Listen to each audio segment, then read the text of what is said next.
Ako na lang ang kainin mo? Mas presko ang dugo ko kaysa dyan kay nanay. Sumakma lang aswang patungo kay Lilet pero sinalagyan ng bata gamit lamang ang kanyang itak. Ang pangit na mga ngipin mo, para kang hindi nagsisipilyo. Ngayon, ako na magsisipilyo sa'yo gamit itong itak ko. Nagliwanag ang mutya ni Lilet. Kasunod ng pagdaloy ng liwanag nito patungo sa itak na hawak niya, nagmistulang itak yon na may toothpaste na nagliliwanag.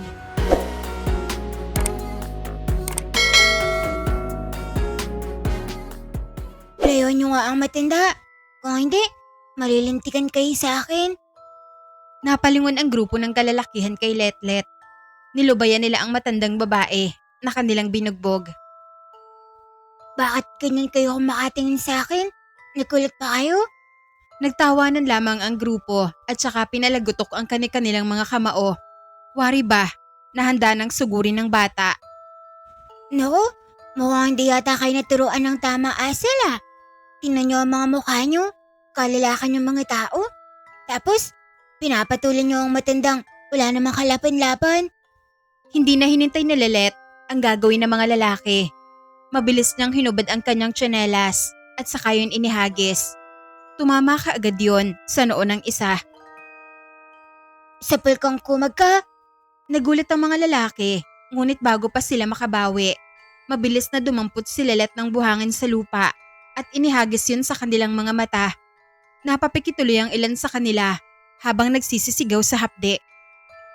Ayaw nyo kasing maniwala sa akin. Masyado nyo akong minamaliit. Mabait pa nga ako nito eh. Dito, lumapit kayo sa akin. Sumugod kayo. Agad na sumugod ang isang matabang lalaki, ngunit nagawa nitong ilagan ang bata. Dumiretso ang lalaking yun sa puno ng saging at napayakap roon. Aba, mapagmahal pala ang isa ngayon. Si saging nga lang. Ang isa naman sa mga lalaki ay nagtangkang sipain si Lilet, ngunit biglang hinila ng bata ang laylayin ng pantalon nito. Napaupo tuloy ito sa damuhan na puno ng mga halamang makahiya. Napasigaw ang lalaki nang dahil sa hapde. Dahan-dahan kasi, baka mapigtas pa yung hinaramang pantalon. Sunod-sunod siyang sinubukang hulihin ng mga kalalakihan, ngunit parang palos si Lilet kung makaiwas. Minsan ay gumugulong siya sa lupa, minsan naman ay dumadaan sa pagitan ng kanilang mga paa. Pansamantalang huminto ang grupo hanggang sa may isa na naman ang naglakas ng loob na sumugod. Subalit ngumiti lamang ang bata at tila ba nagalak lalo. Nang mapansin, nasusugurin siya ng isa. Grabe, nakakatakot naman ng isa ngayon. Hindi dahil mukha siyang malakas, kundi dahil mukha siyang aswang. Mabilis siyang yumuko at saka itinulak ang isang kariton na nasa gilid. Dumiretso yun sa grupo ng kalalakihan. Nagbanggaan silang lahat at nagsitumba sa isang kanal. Dahil sa pangyayaring yon, tuluyan ang nagtakbuhan ang mga lalaki palayo habang puno ng putik ang kanilang mga mukha at damit. Sinasabi ko na nga ba eh. May nakatago rin karuwagan ng mga taong yun. Huminga ng malalim si Lilet at saka nilapitan ng matandang babae na nanginginig pa sa takot. Maraming salamat, Iha. Kung hindi dahil sa'yo, baka kung ano na nangyari sa akin. Eh naku, maliit na bagay lang po yun. At saka lola, huwag na po kayang umiyak. Baka isipin ng mga taong makakakita sa ating dalawa na inaapi ko po kayo. Mahinang natawa ang matanda. Hirap siyang tumayo, kaya inilalayan siya ni Lilet. Nakakatawa ka namang bata ka. Bukod sa maganda mong mukha, matulungit matapang ka rin. Halika muna sa bahay ko. Ipaghahanda kita ng maiinom bilang pasasalamat. May pagkain din po ba? Abay, syempre naman, meron. Abay, kung ganyan po pala, tsaka na magkakasundo talaga tayong dalawa. Magkasama silang naglakad papunta sa maliit na bahay ng matanda na nasa dulo ng masukal na bahagi ng baryo. Malapit na po ba tayo, lola?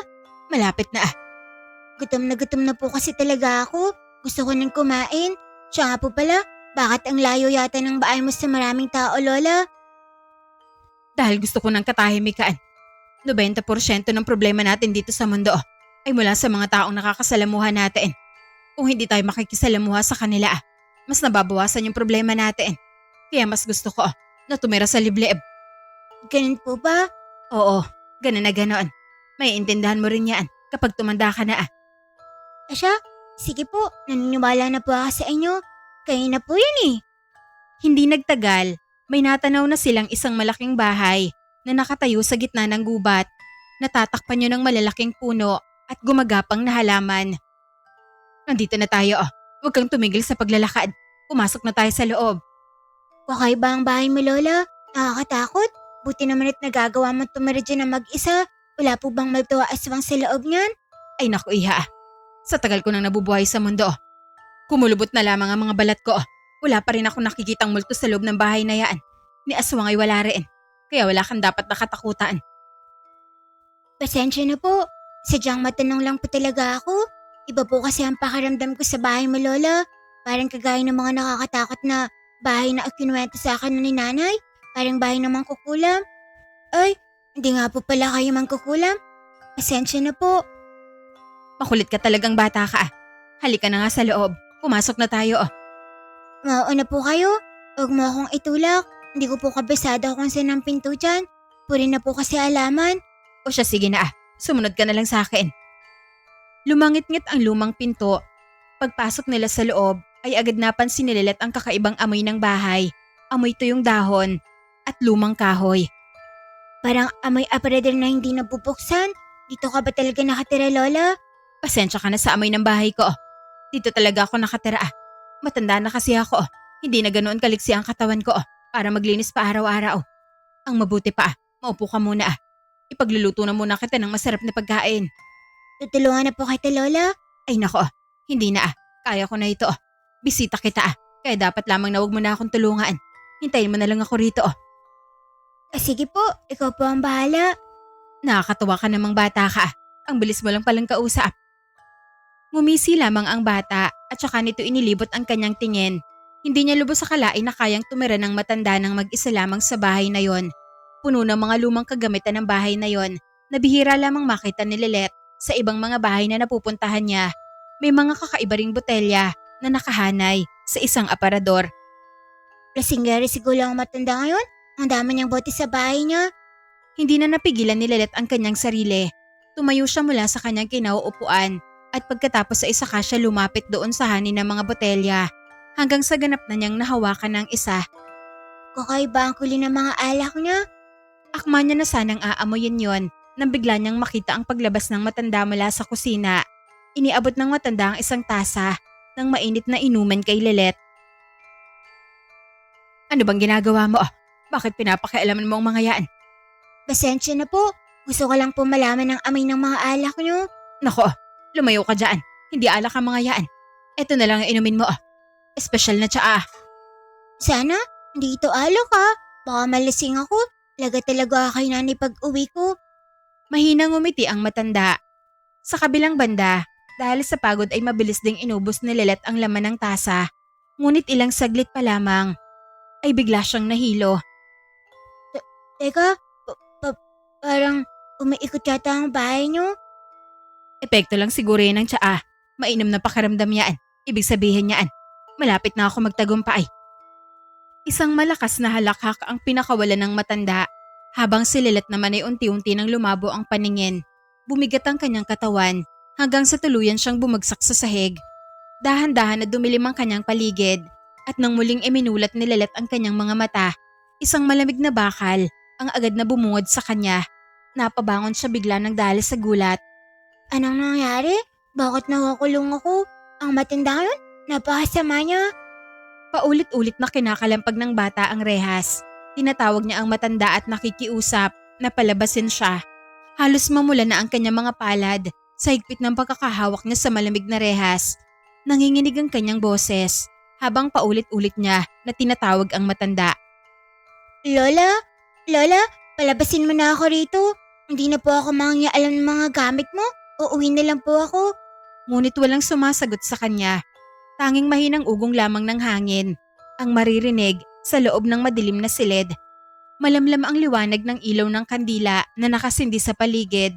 Habang tumatagal ay lalo lamang lumalala ang kaba ng bata. Pakiramdam niya ay may matang nakamasid sa kanya mula sa dilim. Hanggang sa makarinig siya ng mababagal na yabag mula sa dulo ng silid.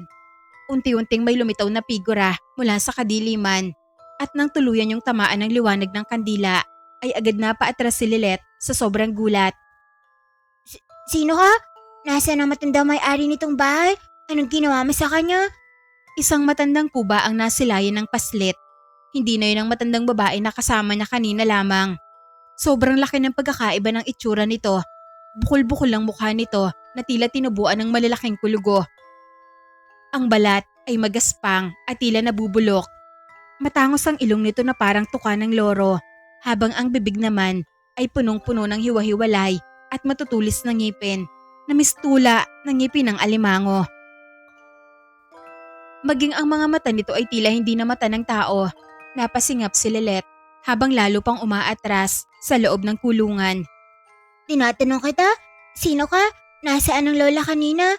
Aswang ka ba? Kinaan mo ba ang matanda na kasama ko? Huminto ang matanda sa harap ng kulungan. Dahan-dahan itong ikiniling ang ulo habang nakatitig kay Lilet. Pagkatapos ay karimari-marim itong ngumiti. Imbes na maging maaliwalas, ay mas lalo lamang naging nakakatakot ang kanyang mukha. Nasaan si lola? Nasaan ang matandang nagdala sa akin dito? Ilabas mo sapi siya. Biglang natawa ang matandang kuba, paos ang kanyang tawa, at tila may halong ungol ng isang nilalang na matagal nang naninirahan sa dilim. Napaatras si Lilet hanggang sa dumikit na ang kanyang likod sa rehas. Bakit naging ganyan ang boses mo? Para kang pusang naipit sa pinto. Pakiusap, huwag kang lumapit sa akin. Ngunit imbes na huminto ay lalo pang lumapit ang matanda. Saka nito dahan-dahang hinaplos ang sarili niyang mukha at sa harap mismo ni Lilet ay nagsimulang magbago ang kanyang anyo. Unti-unting gumalaw ang balat ng matanda na tila natutunaw na kandila. Nawala ang mga bukol sa kanyang mukha, kuminis ang balat nito hanggang sa muling bumalik ang anyo ng matandang babae na kasama ni Lilet kanina. Nanlaki ang mga mata ng bata dahil sa nakakagulat na revelasyon. Ikaw? Paano man nagawa yun? Malikno ka ba? Ngumisi ang matanda. Ako rin ang matandang pinagtanggol mo kanina at ang mukha na yun nakita kanina laang ay ang tunay kong mukha. Hindi maaari. Nalinlang mo ako. Palabasin mo ako rito. Gusto ko nang umuwi sa amin. Nakakatawa ka talaga Ang bilis mong magtiwala sa tao. Hindi mo man lang nalaman na isa akong mangkukulam. Napangiwi si Lilet habang nanginginig ang kanyang boses. Tiningnan niya ng matalim ang matanda. Isa ka mangkukulam na pangit. Kahit anong gawin mong pagtatago sa ibang anyo, pangit ka pa rin. Biglang nawala ang ngiti ng matanda. Tahimik siyang yumuko. At bago muling tumingin kay Lilet. Ano ka mo? Pangit. Sinabihan mo akong pangit. Oo, pangit ka naman talaga. Mangkukulam ka, kaya pakawalan mo na ako. Saglit na natahimik ang matanda. Pagkatapos ay mahina siyang natawa. Ngunit habang tumatagal ay palakas ng palakas ang kanyang halakhak. Hanggang sa halos umalingongaw yun sa buong silid. Hindi ako pangit. Biglang umihip ang malamig na hangin sa loob ng silid. Nanginig ang apoy ng mga kandila habang muli na namang nagbabago ang anyo ng matanda. Unti-unting nawala ang mga kulubot sa kanyang balat. Kuminis ang kanyang mukha. Umiksi ang kanyang ilong at naging mapula ang kanyang mga labi. Ang puti at magulong buhok nito ay naging mahaba, maitim at makintab. Sa loob lamang ng ilang sandali ay isa na magandang dalaga ang nakatayo sa harap ni Lilet. Halos hindi makapaniwala ang paslit sa kanyang nasisilayan. Nakikita mo ba to? Hindi ako pangit. Dahan-dahang umikot ang dalagang anyo ng mangkukulam habang nakangiti. Isa kong dalaga bata. Maganda at hindi hamak na makinis kumpara sa'yo. Kaya huwag mo akong tatawagin pangit. Hindi. Imposible. Paano man nagawa ang mga yun? Imposible? Nagpapatawa ka ba? Walang imposible pagdating sa akin. Nagagawa kong gawing posible ang mga inaakala ng mga tao na isang imposible. Biglang umiti ng malapad ang dalaga at humalakhak ng ubod lakas. Alam mo ba, bata, ang tunay na imposible ay ang paniwalaang ikaw pa rin ang pinakamaganda rito. Napakunot ang noo ni Lilet. Hindi niya mauunawaan kung ano ang sinasabi ng matanda at kung ano ang kinalaman ng kagandahan nito sa kanya. Ano ang ibig mong sabihin? Ay totoo namang mas pangit ka kumpara sa akin. Walang imik na dumukot ang dalagang anyo na mangkukulam ng isang maliit na salamin mula sa bulsa ng kanyang damit. Pagkatapos ay inihagis niya yon, papasok sa kulungan. Tingnan mong sarili mo bata, masyado ka na yatang nananaginip ng gising. Kinakabahan naman na dinampot ni Lilet ang salamin. Ngunit nang makita niya ang kanyang refleksyon, ay agad siyang napasigaw sa matinding takot. Nabitiwan niya ang salamin at mabilis na hinawakan ng kanyang mukha. Nanuyo ang kanyang balat. Naging magaspang yon na tila balat ng matandang puno. Lumalim ang kanyang mga mata habang nangingitim ang paligid nito. Maging ang kanyang buhok ay tila natuyot at naging buhaghag. Hindi, hindi ako ito. Anong ginawa mo sa mukha ko? Bakit kumukulubot ang mukha ko? Paulit-ulit niyang hinipo ang kanyang mukha na tila umaasa na babalik yun sa dati. Bakit ganito ang mukha ko? Sagutin mo ako. Anong ginawa mo sa akin? Lalo namang lumakas ang pagtawa ng dalagang mangkukulam at sa kanya inilahad sa bata kung ano ang kanyang mga ginawa. Kinuha ko ang iyong ganda at ang iyong kutis, bata. Ibalik mo? Pakiusap. Ayoko na maging ganito. Ngunit ganyan ka na ngayon. Wala ka nang magagawa. Tanggapin mo na lang. Lumapit ang dalaga sa bakal na rehas at saka ngumiti ng napakalapad. Dahan-dahan na hinaplos nito ang kanyang makinis na mukha. Tinan mo ko. Ang kinis na ng balat ko. Ang ganda na ng buko. Ang ganda ko na ulit. At ikaw naman. Pansamantalang tumigil ito sa pagsasalita at saka biglang humalakak muli. Ikaw na ngayon ang pangit. Napaupo si Lilet sa sahig habang umiiyak at nanginginig. Samantalang ang dalaga naman ay taas noong tumayo sa harap ng kulungan at saka muling dahan-dahan na inilapit ang mukha sa bakal na rehas. Ako na ngayon sa Serpina, ang mangkukulam na maganda. At ikaw na ngayon si Lilet pangit. Pagkasabi namang kukulam na mga salitang yon, ay bigla na lamang nagdilim ang paligid. Unti-unting umatras si Serpina hanggang sa tuluyan na lamang siyang nilamon ng anino ng silid. Ngunit kahit wala na siya roon, patuloy pa rin ang kanyang halakhak. Umaalingaw-ngaw yan sa buong silid na parabang nanggagaling ang kanyang tinig sa lahat ng sulok ng bahay. Napahawak na lamang si Lilet sa kanyang ulo habang patuloy pa ring umiiyak. Hindi ito totoo. Hindi ako to. Kinurot at sinampal ng bata ang kanyang sarili sa pag-asa na baka ay magising siya mula sa kanyang panaginip. Subalit walang nangyari. Nanginginig niyang muling dinampot ang salamin mula sa sahig. Ngunit habang mas matagal niyang tinititigan ang kanyang refleksyon, ay lalo lamang siyang natatakot. Hindi na niya makilala ang kanyang sarili. Ang dati niyang makinis na balat ay naging tuyot at magaspang. Halos kahawig na yun ang balat ng matandang puno. Naging malalim ang kanyang mga mata, habang ang buhok naman niya ay tila ba nalanta. Ang pangit ko na. Wala na to sa lahi namin. Hindi pwede to. Nangingilid ang luha sa kanyang mga mata habang paulit-ulit niyang hinahaplos ang sariling mukha. Kailangan kong humingi ng tulong. Hindi ako papayag na habang buhay akong ganito. Sa sobrang galit at takot ay bigla niyang ibineto ang salamin sa sahig. Nabasag yun sa maliliit na peraso. Bigla na lamang siyang nabuhayin ng loob nang mapansin niya na ang hawakan ng salamin ay isa palang matulis na bakal. Matulis din ang dulo nito at agad yun na pinulot ni Lilet at saka dahan-dahan na inilapit sa kandado ng kulungan. Sana, gumana. Kailangan ko magsumbong at tumingin ng tulong. Kinakabahan niyang iniikot ang bakal sa loob ng kandado. Noong una ay hirap na hirap siya dahil nanginginig ang kanyang mga kamay. Ngunit makalipas ang ilang sandali ay may narinig siyang mahilang pagkalagot mula sa kandado.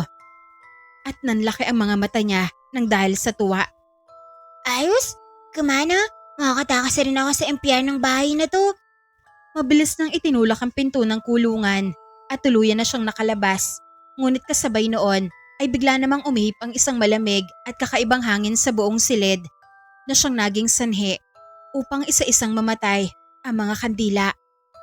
Unti-unting nilamon ng dilim ang paligid. Napahigpit ang hawak ni Lilet sa matulis na bakal habang kinakabahang umiikot ang kanyang paningin sa paligid. Huwag kang lalapit sa akin, Serpina. Ngunit walang sumasagot. Nangangahulugan lamang na wala ang mangkukulam sa kwartong yon.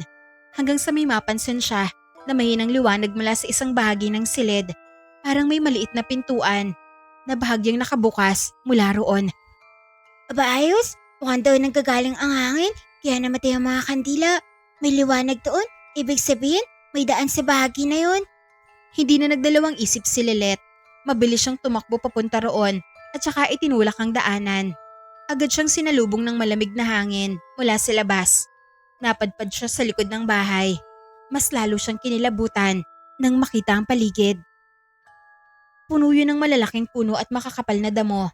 Halos walang liwanag na tumatama sa lupa dahil natatakpan ng mga sanga ang kalangitan. Kailangan ko makaalis dito. Hindi pwedeng maging dawag. Hindi na siya nag-aksaya pa ng oras. Mabilis siyang tumakbo palayo sa bahay ng mangkukulam. Hindi niya alintana ang mga sanga at damo na humahampas sa kanyang balat. Kahit sumasakit na ang kanyang mga paa, ay patuloy pa rin siya sa walang humpay na pagtakbo. Ang nasa isip lamang niya ay makalayo sa bahay na Serpina. Habang tumatagal, lalo siyang naliligaw sa gitna ng gubat. Hindi na niya alam kung saan siya dumadaan.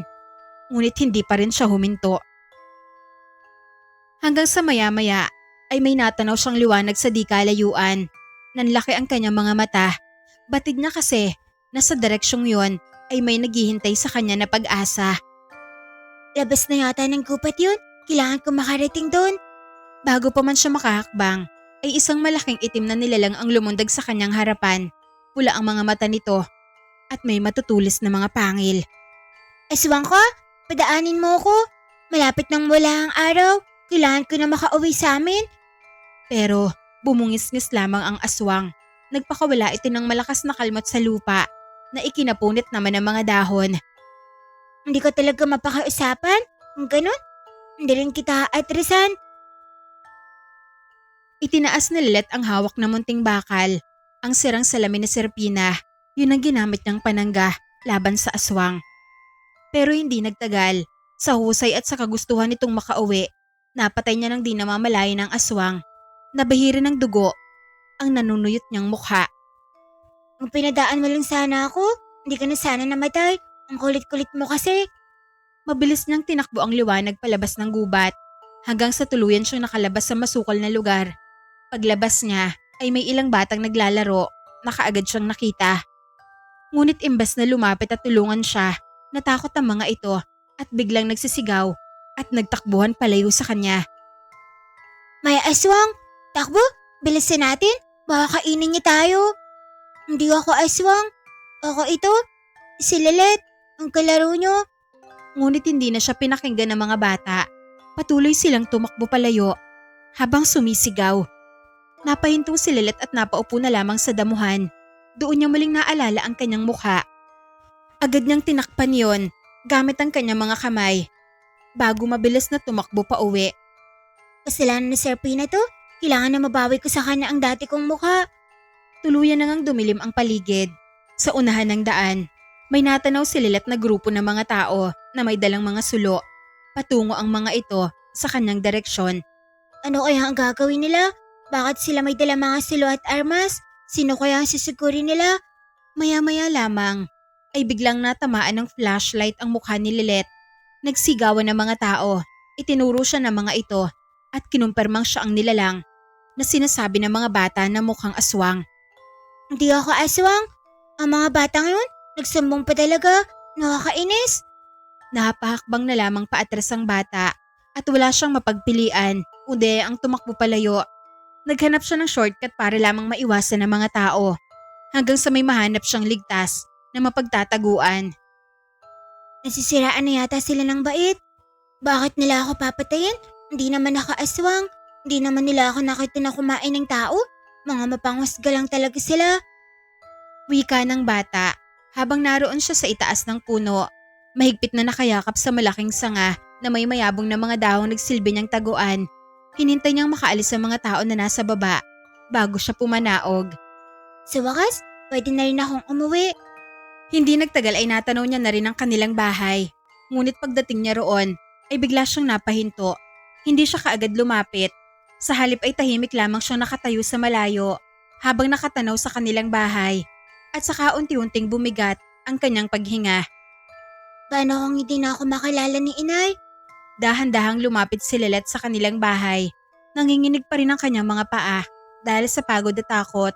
Hindi niya alam kung paano haharapin ang kanyang ina sa ganoon niyang itsura. Matagal muna siyang nakatayo sa labas bago naglakas ng loob na kumatok. Nanay, si Lilet po ito. Tahimik lamang ang loob ng bahay. Walang sino man ang sumagot mula sa loob.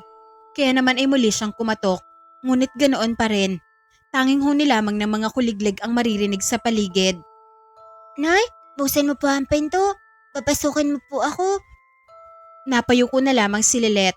Tila wala pa ang kanyang ina sa bahay. Ngunit bigla siyang natigilan nang makarinig ng mahinang yabag mula sa kanyang likuran. Bago pa man siya tuluyang makalingon, ay may malamig ng bakalang dumampi sa kanyang batok. Nanlaki naman ang kanyang mga mata. "Huwag kang gagalaw kung sino ka man!" Napasinghap si Lilet. Kahit ganoon, itinaas niya ang kanyang mga kamay at saka siya dahan-dahan na lumingon at lalo siyang nagulat nang makita kung sino ang may hawak ng itak. Nanay, ikaw po pala yon. Hindi mo po ba ako nakakilala? Ako po si Lilet, ang anak mo po. Mahigpit ang hawak ni Aling Carmen sa itak habang matalim ang tingin niya sa bata. Hawak din ng kabilang kamay nito ang isang lampara. "Sino ka? Bakit ka nagpapanggap na anak ko? Hindi mo ako maluloko. Hindi ganyan ang mukha ng anak ko." Nanay, ako po ito, si Lilet. Hindi po ako nagsisinungaling. Totoo po ang sinasabi ko. Ako po talaga ang anak mo. Mas lalong naghigpit ang hawak ni Aling Carmen sa itak nang mapansin niya na gusto siyang yakapin ng bata. "Huwag mo nga akong niloloko. Hindi ganyan ang mukha ng anak ko." Unti-unting nangilid ang luha sa mga mata ni Lilet. Pakiramdam niya ay isa na lamang siyang basura kahit sa paningin mismo ng kanyang ina. Nay naman, ako po talaga ito. "Tumigil ka! Kanina pa namin hinahanap ang anak ko. Magdamag akong nag-ikot sa buong baryo." Biglang naalala ni Lilet ang mga tao na may dalang sulo na humahabol sa kanya kanina.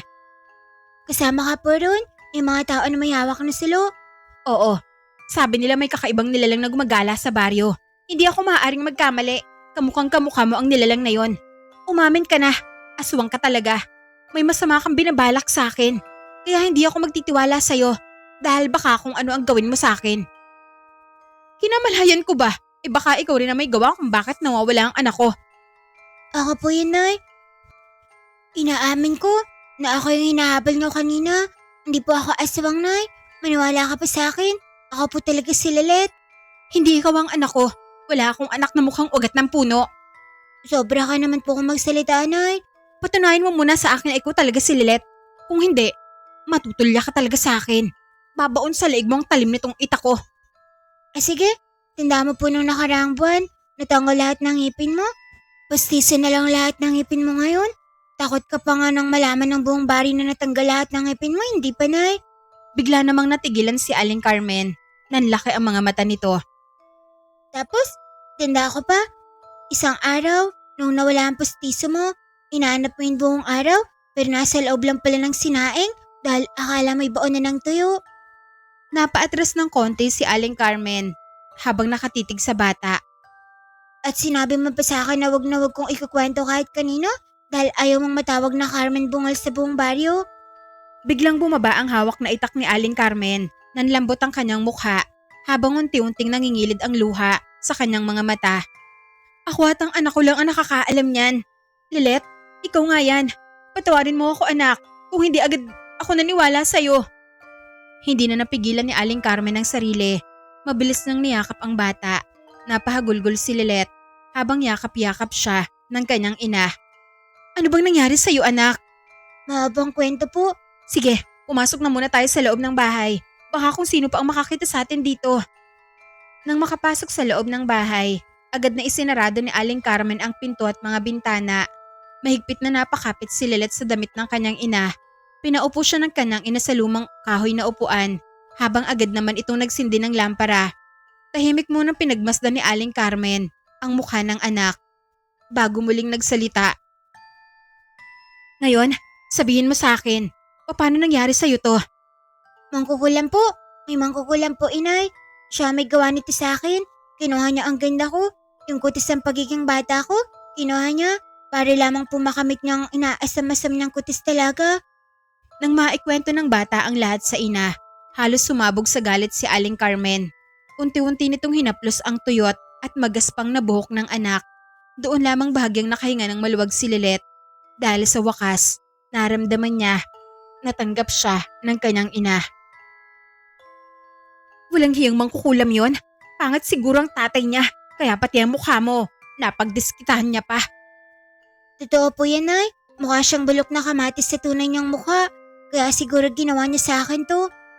Mahigpit na niyakap ni Aling Carmen ang anak. Ipinaramdam niya rito na walang nag-iba sa pakikitungo niya sa kanyang anak kahit pa nag-iba na ang itsura nito. Lumipas ang ilang araw, ngunit hindi pa rin bumabalik sa dati ang mukha ni Lilet. Sa tuwing sasilip siya sa salamin, ay lalo lamang bumibigat ang kanyang loob. Hindi na rin siya halos lumalabas ng bahay dahil natatakot siya na makita ng mga tao sa baryo. Tanging si Aling Carmen lamang ang kasama niya sa loob ng kanilang bahay. Ito rin ang nagtatakip sa mga bintana tuwing umaga upang walang makasilip sa kanyang anak. Ngunit habang sinusubukan nilang mamuhay ng tahimik, ay sunod-sunod naman ang masasamang balita na umugong sa buong baryo. May mga kalalakihan na nawawala tuwing gabi at makalipas lamang ang ilang araw ay natatagpuan ang kanilang mga bangkay sa gilid ng gubat. Putla ang mga katawan ng mga ito na tila sinipsip ng kung anong hayop ang kanilang mga dugo.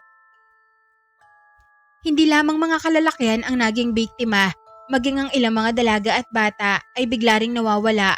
Ang iba ay hindi na muling nakita pa, habang ang iba naman ay natatagpo ang wala ng buhay sa masukal na bahagi ng kagubatan. Dahil doon ay nagsimula ng matakot ang buong baryo. Pagsapit pa lamang ng dapit hapon ay halos wala ng tao na naglalakas ng loob na lumabas ng kanilang bahay. Maging ang mga magsasaka ay maaga nang umuuwi. Araw-araw din na may mga taong nagbabantay sa kalsada habang may dalang mga sulo at itak. Usap-usapan na ng buong baryo na may aswang o halimaw raw na gumagala tuwing gabi. Ngunit habang pinakikinggan ni Lilet ang mga balitang yon, ay lalo lamang siyang kinakabahan. Tahimik siyang nakaupo sa tabi ng bintana habang mahigpit na nakahawak sa tasa ng mainit na salabat na ibinigay ng kanyang inay. Sigurado ako na siya ang may pakana ng lahat ng to. Sino naman ang makakagawa ng kahayupang ito sa ating baryo, anak? Si Sir Pina po. Siya lang ang kilala ko na pwedeng gumawa nito. Kung nagawa niya akong hamakin, sigurado po ako marami pa siyang nabibiktima. Lalo pat nagagawa niya baguhin ang kanyang mukha. Mabilis nang malililang ang mga tao, lalo na po ang mga kalalakihan. Sigurado ka ba dyan, anak? Apo, Nay, siya lang ang may kayang gumawa ng mga ganoong bagay. Hindi ordinaryo ang kapangyarihan ng mangkukulam na yon. Napalunok si Aling Carmen habang tahimik na nakikinig sa kanyang anak. Hindi pa siya tumitigil hanggat hindi niya nakukuha ang gusto niya. Pero bakit niya naman papatayin ng mga tao dito sa baryo? Hindi ko po alam, Nay.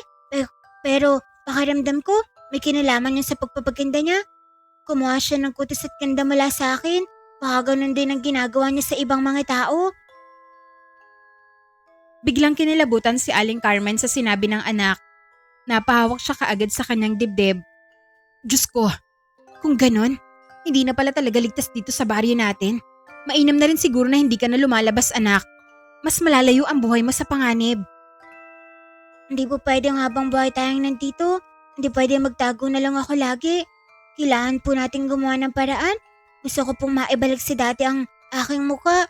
Hindi na tayo pwedeng manatilang tahimik, Nay. Lilet, naiintindihan kita. Pero hindi pa ngayon ang tamang oras para sa paglaban. Kailangan muna natin maghanap ng tamang tiyempo. Kailan pa, Nay? Pagid na po ako magtago kahit wala naman po akong kasalanan. Kapag hindi natin pinigilan si Sir Pina, mas marami pong mamamatay.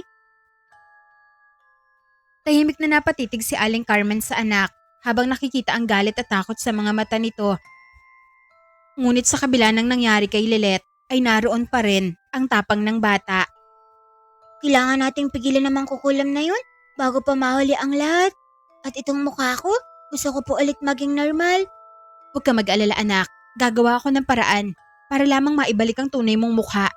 Bukas na bukas mismo, maghahanap ako ng mahusay na albularyo o di kaya ay babaylan na tutulong sa problema na kinakaharap natin ngayon. Talaga po? Oo, pangako ko yan. Gagawin ko ang lahat para sa'yo, anak. Kinabukasan, agad na naghanap ng albularyo si Aling Carmen. Naiwan naman sa bahay ang batang si Lilet hanggang sa lumalalim na ang gabi. Ngunit hindi pa rin nakakauwi si Aling Carmen. Nakaupo lamang si Lilet sa gilid ng kama habang paulit-ulit na sinusulyapan ang pinto ng kanilang bahay.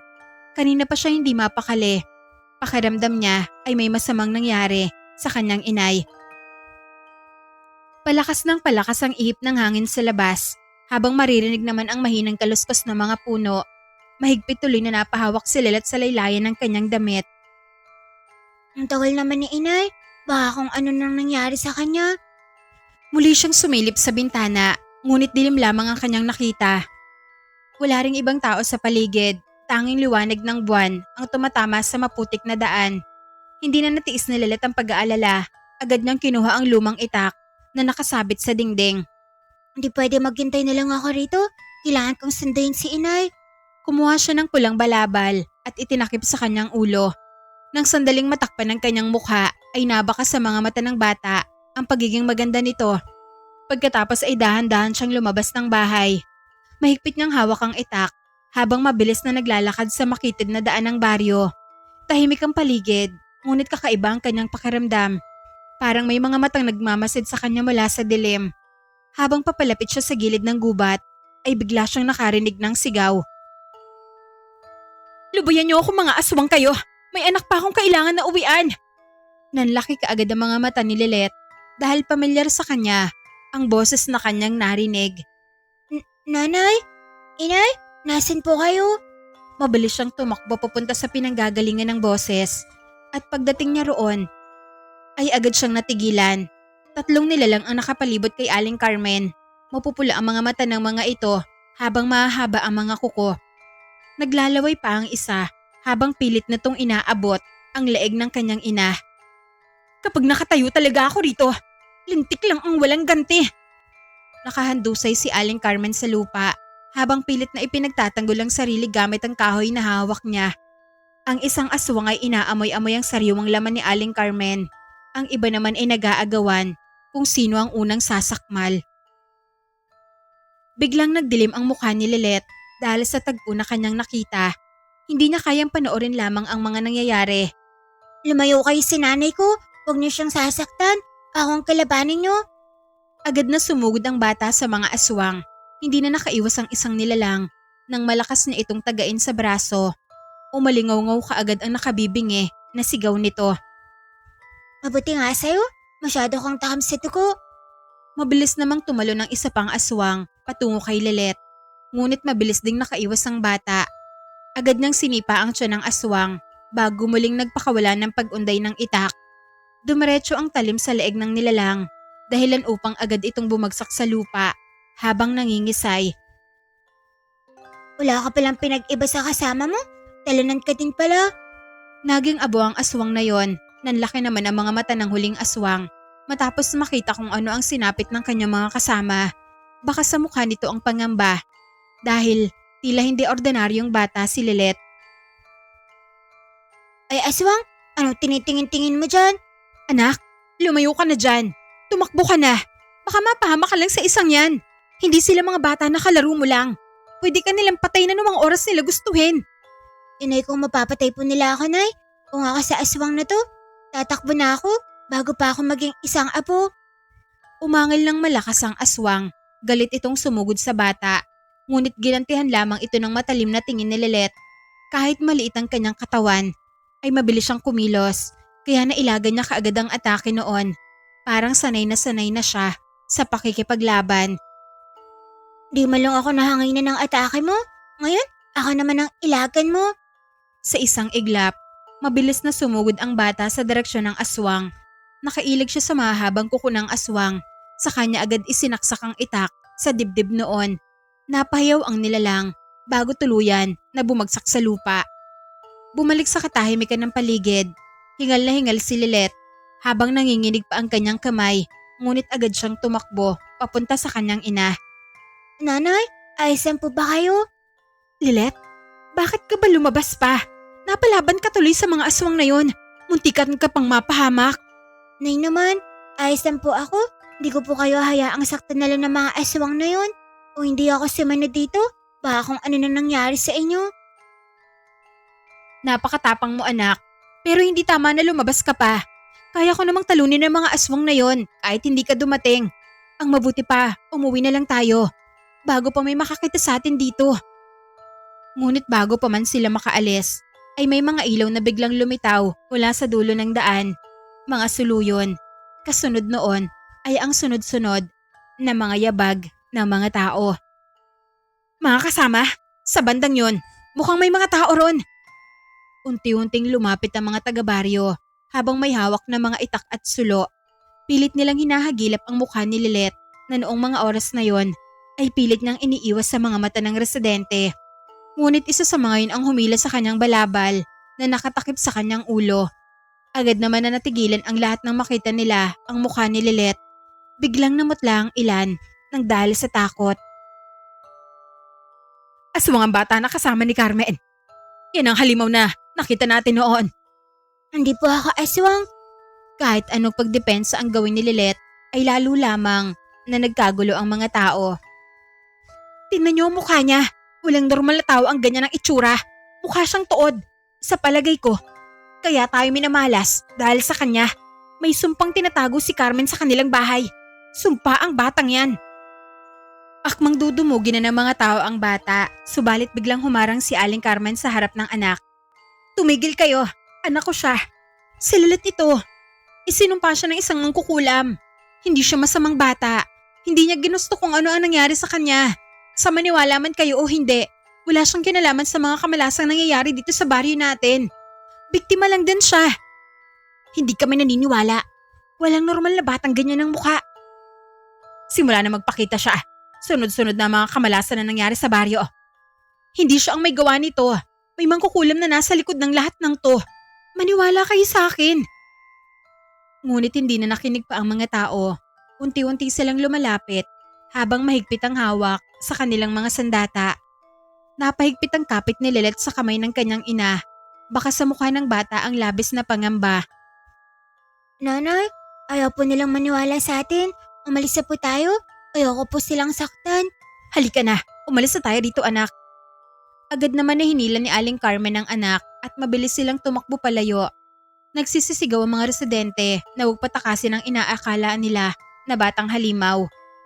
Ngunit natigilan sila sa pagsunod sa mag-ina. Nakaramdam sila ng pagkabahala sa kung ano ang posibleng masamang mangyari sa kanila kung ipagpapatuloy nila ang paghabol sa batang halimaw. Mga kasama, umuwi na muna tayo. Hindi ngayon ang tamang oras para sugpuin ng mga halimaw. Lumalalim na ang gabi. Baka tayo lang din ang mapahamak kung magtatagal pa tayo rito sa labas. Baka isa sa atin na makatikim ng kamalasan na dala ng batang halimaw na yon. Mabilis na tumakbo ang mag-ina hanggang makarating sila sa kanilang bahay. Pareho silang hingal na hingal nang maisara nila ang pinto. Tahimik na napasandal si Aling Carmen habang yakap ang anak. Ngunit alam nilang dalawa na mula sa gabing yon, mas lalo lamang magiging mapanganib ang lahat para kay Lilet. Nay, halimaw po ba talaga ako? Hindi ka halimaw anak. Sadyang nadala lamang sila ng bugso ng kanilang mga damdamin. Kailangan natin patunayan sa kanila na hindi ka halimaw. Kailangan natin maibalik sa dati ang mukha mo. Pero paano po? Sa tulong ng isang babaylan, may nakapagsabi sa akin na may babaylan daw na nakatira sa liblib na bahagi nitong baryo. Ang kaso, hindi ko napuntahan kanina dahil inabutan na ako ng dilim. Magpahinga na muna tayo at bukas, pupunta tayo sa bahay ng babaylan upang humingi ng tulong. Alam ko na siya lamang ang makakaunawa sa problemang kinakaharap natin ngayon. Pagputok pa lamang ng bukang liwayway ay agad nang naghanda ang mag-ina. Hindi na rin halos nakatulog si Lilet. Dahil sa mga nangyari, tahimik lamang siya nakaupo sa gilid ng kama habang pinagmamasdan ang kanyang ina na naghahanda na ng mga gamit na dadalahin nila. Naglagay si Aling Carmen ng konting pagkain sa lumang bayong, pati na rin ang isang maliit na bote ng tubig at ilang perasong halamang gamot. Paminsan-minsan ay sinusulyo pa niya ang anak na nooy balot na naman ng pulang balabal upang maitago ang mukha nito. Handa ka na ba anak? Mahaba-haba ang lalakarin natin. Apo Nay, kahit saan pa po tayo makarating, sasama po ako sa inyo. Bahagyang umiti si Aling Carmen at marahang hinaplos ang ulo ng anak.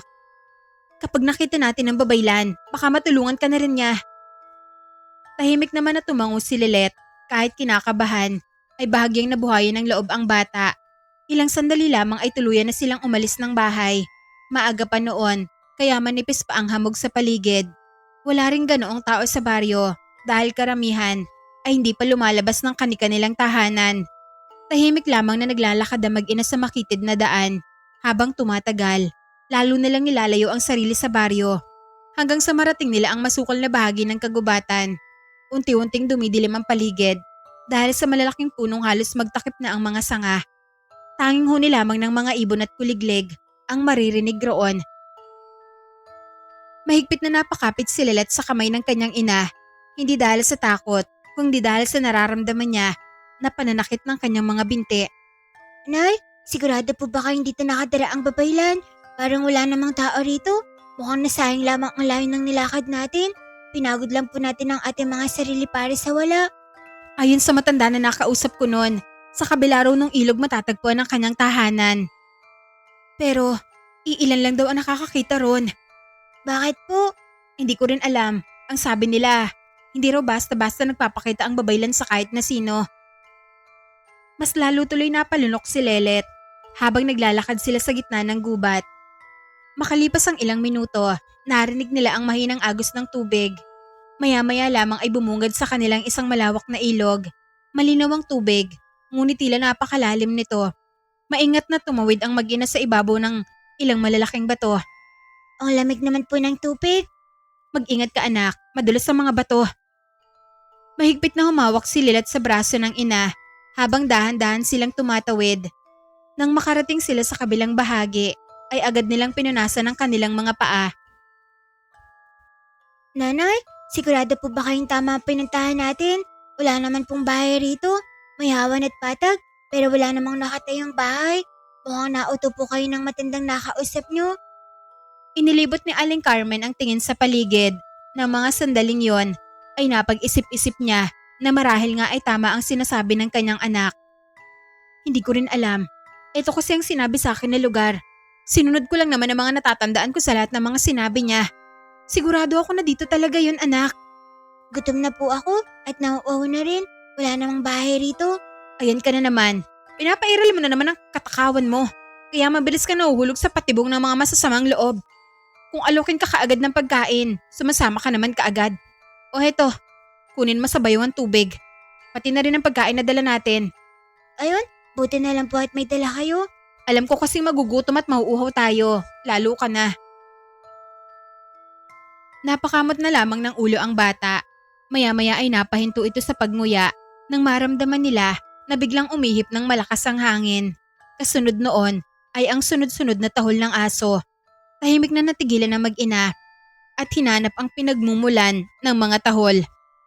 Nanay, may aso po. Naririnig ko rin, pero nasan sila? Bakit hindi ko sila makita? Mula sa likod ng malalaking puno ay biglang may 3 dambuhalang aso ang lumitaw. Maitim ang mga balahibo ng mga ito habang matatalim ang mga mata. Mabibigat din ang kanilang mga yabag habang dahan-dahang lumalapit sa mag-ina. Napaatras si Aling Carmen at agad niyang itinulak si Lilet sa kanyang likuran. Huwag kang gagalaw anak, manatili ka lamang sa likuran ko. Ako na ang bahala sa mga asong to. Mahigpit namang napahawak si Lilet sa laylayan ng damit ng ina. Ngunit nakapagtataka dahil imbes na sugurin sila ng mga aso, ay huminto ang mga ito sa kanilang harapan. Isa-isang inamoy ng mga aso sina Lilet at Aling Carmen. Makalipas lamang ang ilang sandali, biglang naging maamo ang mga ito. Ang isa pa nga ay marahang dinilaan ng kamay ni Lilet. Nanay, mababait po sila. Ano ka ba naman anak? Huwag kang masyadong magpakampante sa mga yan. Mga hayop pa rin ang mga yan. Baka mamaya, bigla ka na lang nilang sakmalin. Hindi nga po, Nay. Tinan mo, hinahalikan din nila ang binti mo. Ibig sabihin po, gusto ka din nila. Bahagyang bumaba ang tensyon sa mukha ni Aling Carmen. Pinagmasdan niya ng mabuti ang mga aso at nakumpirma niya na totoo nga ang sinasabi ni Lilet. Tama ka anak, mababait nga ang mga ito. Kung kumilos sila, parang kilala nila tayo. Muling tumahol ang isa sa mga aso bago ito tumalikod. Ang dalawa naman ay tahimik na tumabi sa gilid na tila ba pinapadaan sila. At doon ay may kakaiba silang napansin. Unti-unting lumitaw mula sa gitna ng hawa ng isang lumang bahay na kanina lamang ay wala naman doon. Napahinto ang mag-ina habang nakatitig sa mahiwagang tahanan. Ang bubong nito ay yari sa kugon habang napalilibutan naman ng mga halaman na hindi nila kilala. May usok ding lumalabas mula sa likuran ng bahay na tila may nagsisiga. Grabe, ang angas naman nun. Paano naman kaya yung nangyari, Nay? Bahay na po ba yun ng babaylan? Tahimik nang tumango si Aling Carmen habang baka sa kanyang mukha ang kaba dahil pakiramdam niya ay may kung ano naghihintay sa kanila sa loob ng mahiwagang bahay na yon. Tahimik lamang na nakatayo ang mag-ina habang nakatitig sa mahiwagang bahay. Hindi pa man sila tuluyang nakakalapit. Bigla na lamang umihip ang malamig na hangin. Kasabay noon ay ang marahang paglangit-ngit ng pinto ng bahay. Dahan-dahan na bumukas yun ng kusa. Napahigpit kaagad ang kapit ni Lilet sa kamay ng kanyang ina. Mula sa loob ng bahay, unti-unting lumabas ang isang matandang babae.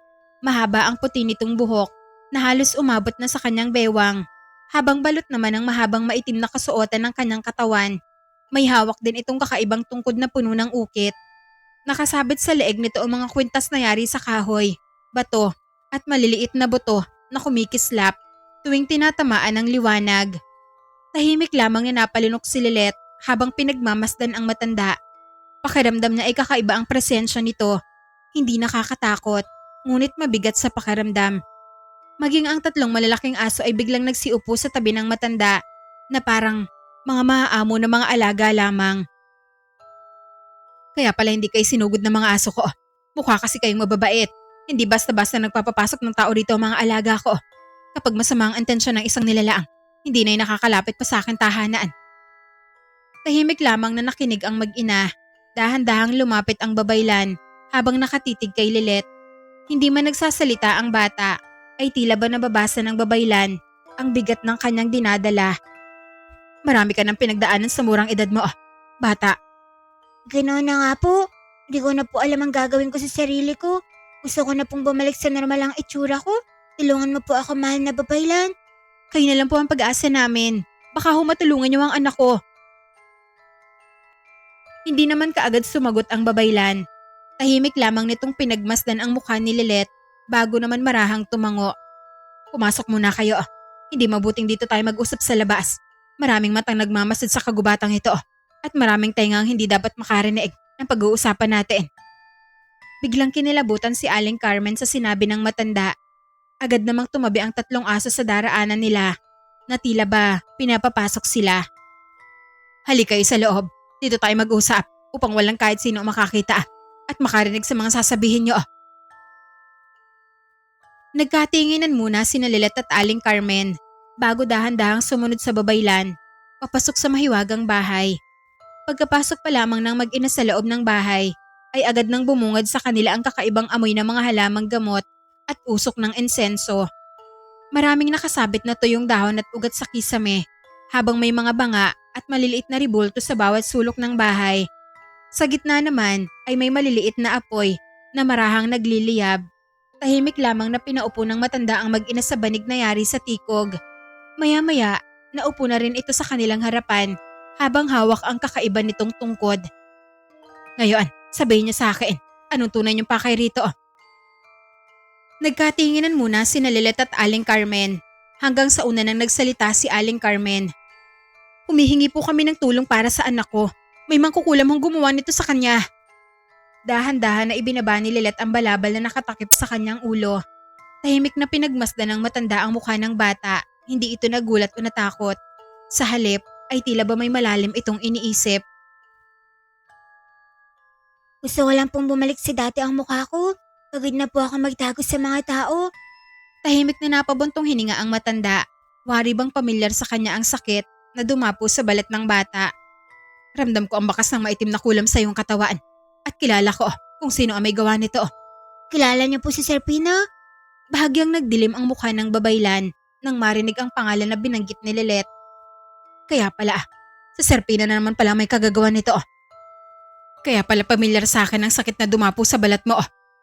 Ibig sabihin ho, kilala niyo talaga kung sino ang mangkukulam? Matagal na. Mahigpit na hinawakan ng babaylan ang kanyang tungkod habang tila may naaalala na hindi maganda. Dati kami magkaibigan, ngunit nilamon ang kasakami ng babaeng yon na humaling siya sa kapangyarihan at kagandahan. Simula noon, marami na siyang buhay na sinira. Matutulungan niyo po ba ako? Hindi agad sumagot ang babaylan. Tumayo muna ito at lumapit sa isang lumang kahon na nakatago sa gilid ng bahay. May kinuha itong maliit na sisidlan at ilang tuyong dahon. Bago muling bumalik sa kanilang harapan, may paraan upang maibalik ang iyong dating anyo. Talaga ho? Ano ang kailangan naming gawin? Gusto ko na hong bumalik sa normal ang anak ko. Ngunit hindi magiging madali ang lahat. Kailangan nyo ng personal na gamit na serpina. Isang bagay na matagal niyang ginamit at may bakas pa ng kanyang kapangyarihan. Bigla naman na may naalala si Lilet. Kinapa niya ang kanyang bulsa, subalit napagtanto niya na hindi niya naman pala ito dala. May alam po ako, may gamit siya na dinala ko nung ako'y tumakas. Sigurado ka ba na kanya ang gamit na tinutukoy mo? Apo, mahal na babaylan. Sa kanyang salamin na dala ko, nasa bahay po yata ngayon, iniwan ko po roon. Ano ka mo? Isang salamin. Apo, basig na salamin. Tamang-tama. Malaking bagay ang maitutulong ng tinutukoy mong salamin. Mahilig si Serpina sa mga salamin. Kaya tsak na malakas ang koneksyon niya roon. Ngunit hindi pa sapat ang salamin. Kailangan mo nang mapatakan ng gamit na yun ng 10 klase ng dugo ng mga aswang o ng maligno. 10? Ang dami naman yan, mahal na babaylan. At kapag nakumpleto na yon, kailangan namang mapatakan ng dugo mismo na Serpina. Pero, paano po namin makukuha ang mga tukong yun? Hindi nga po namin alam kung saan magsisimula. Tumahimik sandali ang babaylan bago ito muling nagsalita. Nababasa ko sa iyong mga palad ang pagiging matapang at responsable. Nakikita ko sa aking diwa na ilang beses ka nang nakapatay ng aswang. Kaya hindi na bago sa iyo ang makipaglaban sa mga ito. Huwag ka mag-alala dahil ituturo ko rin ang ritual na kailangan mong sambitin, Lilet. Ang bulong na yun lamang ang makakasira sa sumpa. Sa bawat aswang na mapapatay mo ay ipatak mo sa salamin ng dugo nito at saka mo sambitin ang mga bulong na to. Sa dugong inalay ng dilim at bangis, unti-unting mapigtal ang sumpang kumikislot sa aking balat at anyo. Sa bisa ng mutya at lihim na salamin, maibalik ang ninakaw. Ang kasinungalingan ay itakwil. Sa bisa po ng matya. Sandali lang. Wala naman po akong matya. Walang problema, akong bahala dyan. Lumapit naman ang matanda sa isang maliit na altar sa sulok ng bahay. May kinuha itong 2 bagay na nakabalot sa pulang tela. Una nitong iniabot kay Lilet ang isang kwintas na may nakakabit na makinang na mutya. Kakaiba ang liwanag noon, parang buhay. Isuot mo ito, Lilet. Gagabayan ka nito sa anumang hamon at sagupaan na susuungin mo laban sa mga masasamang elemento. Wala nang pagdadalawang isip pa. Maingat naman yon na tinanggap ng bata. Isiyang bertod na mutya. Pangontra yan laban sa masasamang elemento. Habang suot mo yan, ay mas mahihirapan ang mga nilalaang napasukan ng iyong isip at katawan.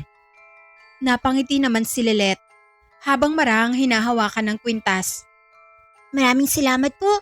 Malaki ang maitutulong nito sa akin. Walang anuman. Basta ingatan mo lang yan para pangalagaan ka rin ng mutsyang yan. Masusunod po, mahal na babaylan. Pagkatapos, lumapit naman ang matanda kay Aling Carmen at iniabot dito ang isang maliit ngunit matalim na punyal. Kakaiba rin ang ukit sa hawakan noon. Ano ho ito? Pangkatay ng manok? Carmen, hindi ordinaryong sandatayaan. Ginamitan niya ng sinaunang orasyon. Makasasakit yan sa mga nilalang na hindi tinatabla ng karaniwang armas. Bahagyang nanlaki ang mga mata ni Aling Carmen habang pinagmamasdan niya ang punyal. Kung ganon, napakalaking tulong ho nito sa amin. Ang bait mo naman ho, mahal na babaylan. Nararapat lamang kayong tulungan dahil kagaya ng sinabi ko sa inyo kanina, nababasa ng mga alaga kong aso na may mabubusila kayong mga puso. Kakailanganin niyo ang bertod na yan sa mga susunod na pagsubok na haharapin niyo. Nagkatingin na naman ang mag-ina. Sa unang pagkakataon, matapos ang matagal na panahon, ay bahagyan nilang naramdaman na may pag-asa pa pala sila na lumaban kay Serpina. Pagka-uwi ng mag-ina, ay agad na hinanap ni Lilet ang basag na salamin na ibinigay ni Serpina noon. Halos halugugin niya ang buong bahay dahil sa kaba na baka ay nawala niya yon. Kailangan mong mahanap ang salamin na yun, anak. Yun na lamang ang natitira nating alas para mabawi natin ang ganda mo. Binuksan niya ang lumang baol sa ilalim ng kama at isa-isang inilabas sa mga lumang damit at gamit na naroon. Wala po rito, Nay. Dahan-dahan lang anak, baka naman lalo mong maitago. Nandyan lang yan panigurado. Patuloy sa paghalungkat si Lilet hanggang sa may maramdaman siyang matigas na bagay sa ilalim ng isang lumang tela. Agad niya yung kinuha at doon ay bumungad ang basag na salamin sa kanya. Eto na po, Nay. Sa wakas, nahanap ko rin. Nakahinga ng maluwag ang bata habang mahigpit naman nahawak ang salamin. Mabuti naman at hindi nawala yan. Ang pinakamahalagang bagay na hawak natin ngayon. Tahimik na pinagmasdan ni Lilet ang basag na salamin. Naroon pa rin ang kakaibang pakiramdam. Sa tuwing hinahawakan niya yon, parang may malamig na hanging dumadaloy sa kanyang mga daliri. Lumipas ang buong maghapon nang walang kakaibang nangyari.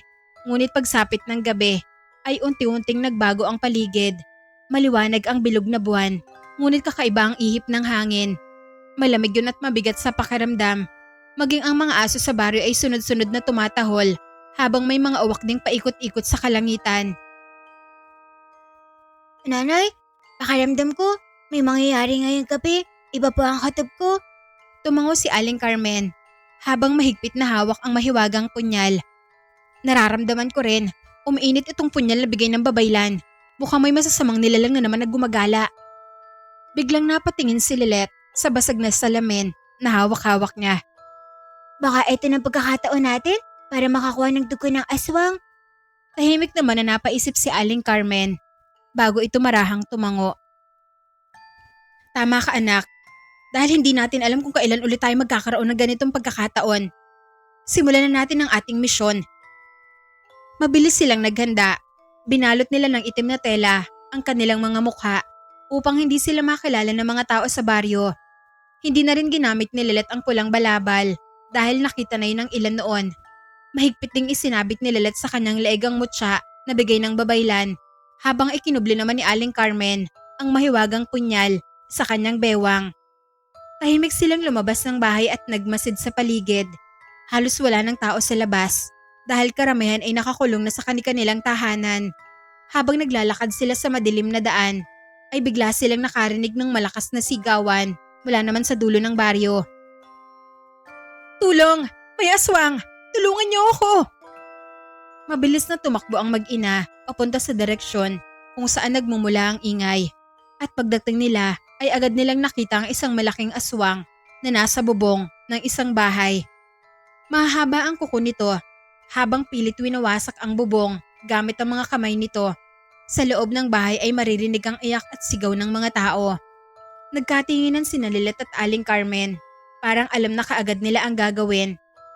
Nanay, ako na po ang bahala sa taas. Mag-ingat ka, huwag kang padalos-dalos. Tansyahin mo ang galaw ng aswang.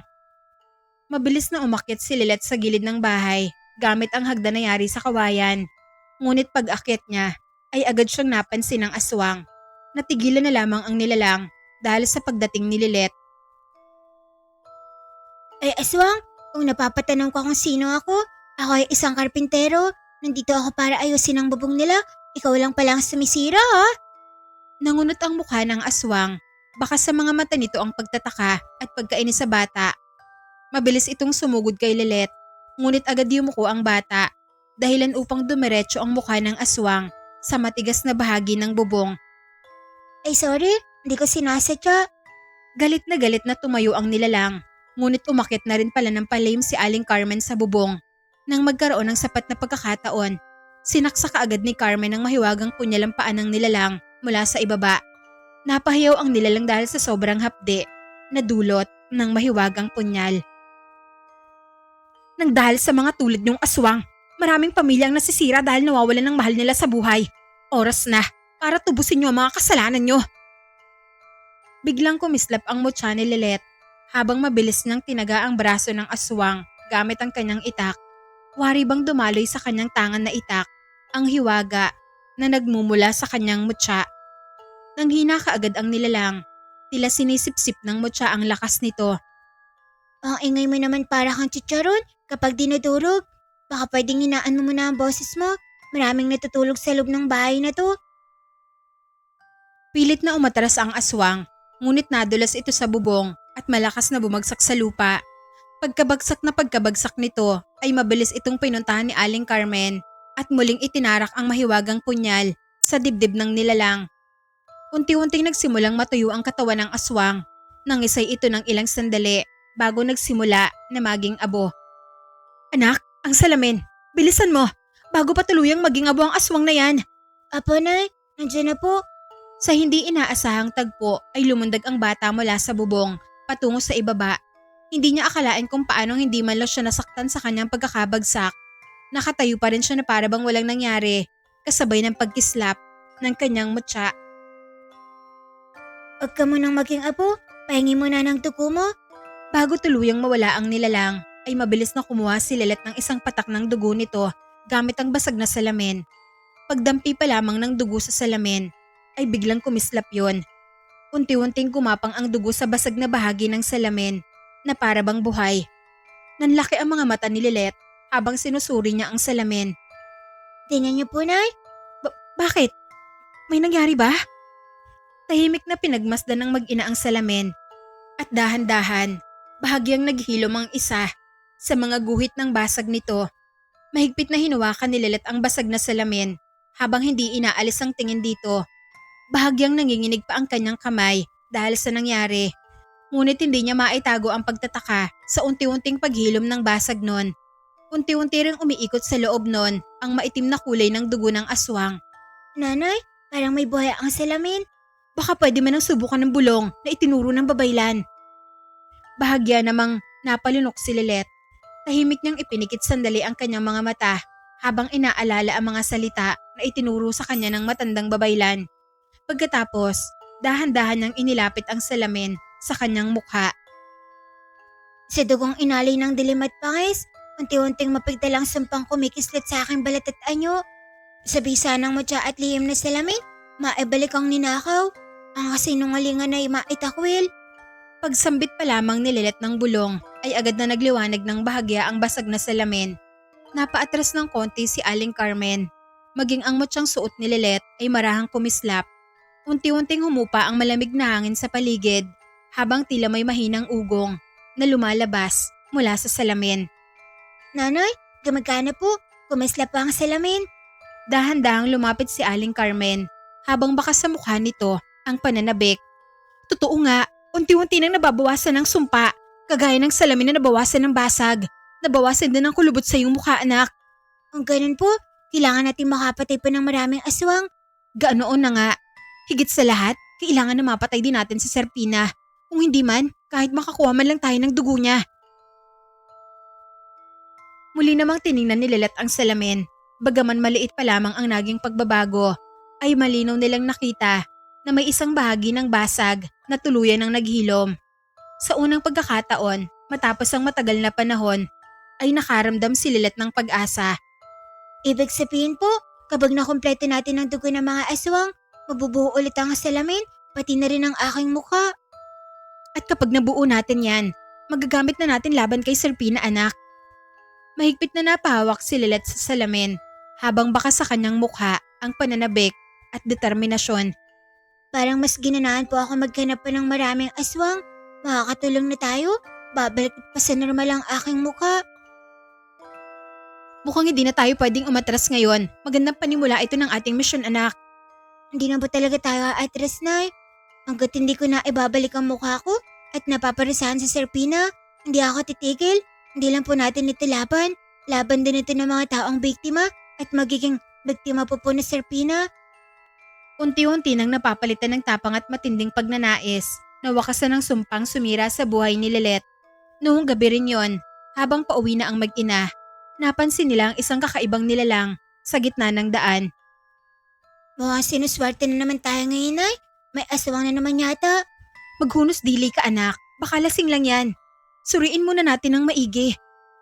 Sa kanilang paglapit, napansin nilang nakatukod ito habang nakatuwad sa lupa. Halos hindi gumagalaw ang katawan nito.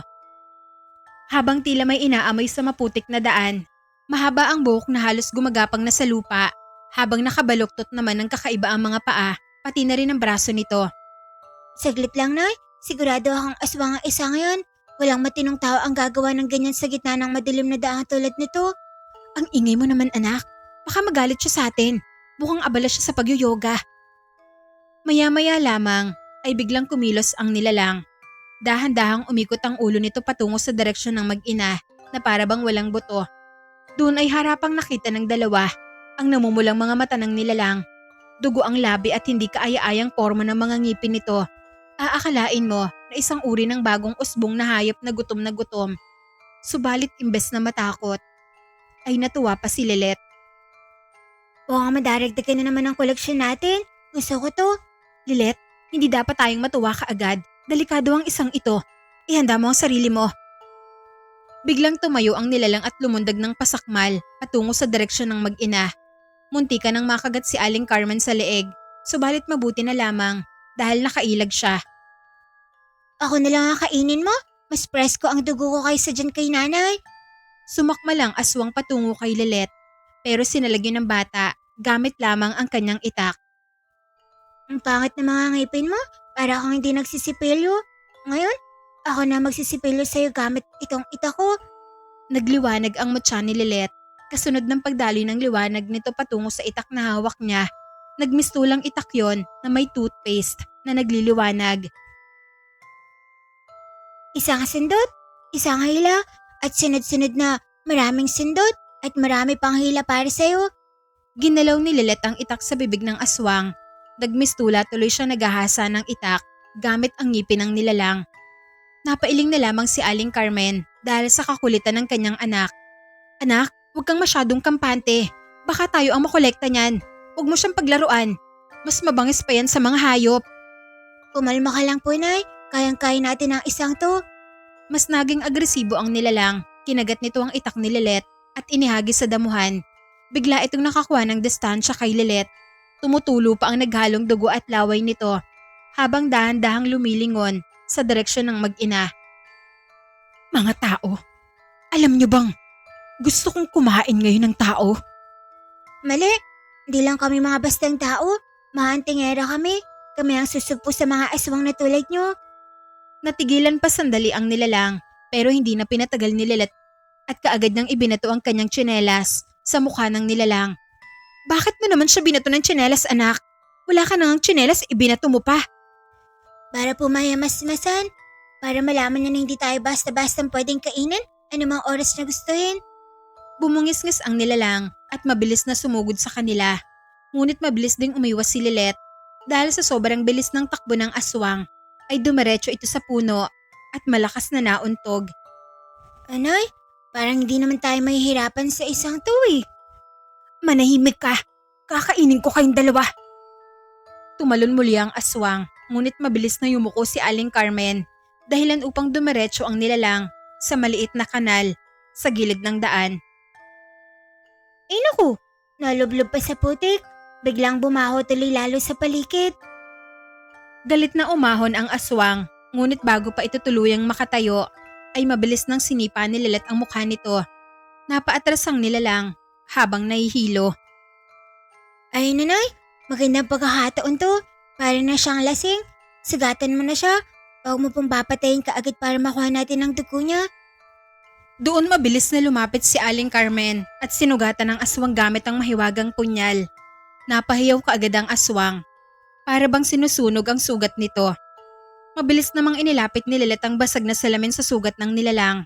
Isang patak ng dugo ang agad na dumaloy papunta sa salamin. Pagkatapos ay mabilis na umatras ang mag-ina habang nagsisimula na maging abo ang aswang. Tamang-tama. Mahigpit na hinawakan ni Lilet ang salamin bago muling sambitin ang bulong na itinuro ng babaylan. Sa dugong inali ng dilim at pangis, unti-unting mapigdal ang sumpang kumikislot sa aking balat at tanyo. Sa bisa ng mutya at lihim na salamin, maibalik ang ninakaw. At ang kasinungalingan ay maitakwil. Muling nagliwanag ng bahagya ang salamin. Unti-unting gumapang ang dugo ng aswang sa isa pang bitak nito at dahan-dahan muling nabawasan ang basag sa salamin. Anak, gumagana ulit. Nakakatawa naman po, dalawa kaagad ang napatay natin ngayong gabi. Napangiti naman si Aling Carmen kahit na pagod na. Hindi masama para sa unang gabi natin bilang mga bagong sibol na antingera, anak. Nagkatingin na ng mag-ina bago sabay na nagtawanan habang naglalakad pa uwi. Ngunit sa kabila ng kanilang tagumpay ay hindi nila alam na sa malayong bahagi ng kagubatan may mga matang tahimik na nagmamasid sa kanilang dalawa. Pagsapit ng mga sumunod na gabi ay lalo lamang naging kakaiba ang galaw ng mga nilalang sa baryo. Halos gabi-gabi na rin may naririnig na sigawan mula sa iba't ibang bahagi ng lugar. May mga hayop na nawawala at may ilang kabahayan din na tila pinapasok ng kung anong nilalang tuwing magtatakip silim. Ngunit isang bagay ang napansin ng mag-ina. Habang dumarami ang dugong na ipapatak nila sa salamin, ay tila mas lalo naman silang naamoy ng mga nilalang ng dilim. Kailangan natin ng iba yung pag-iingat. Napapansin ko, habang tumatagal ay mas lalong dumarami ang mga aswang sa baryo. Mukhang nakikilala na rin tayo ng mga nilalang. Sila na mismong lumalapit sa atin. Huwag ka mag-alala, Nay. Palagi po akong handa sa mga posibleng mangyari. Hindi ko po sila atrasan. Noong gabing yon, maghahanda pa lamang sana sila Lilet at Aling Carmen upang muling maghanap ng aswang. Isinusuot pa lamang ni Lilet ang kanyang itim na balabal.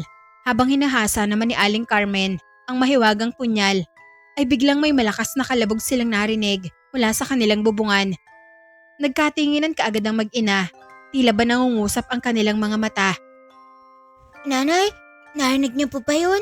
Oo anak, mukhang tama ang hinala ko. Sila na mismong lumalapit at naghahanap sa atin. Gusto nila tayong patayin.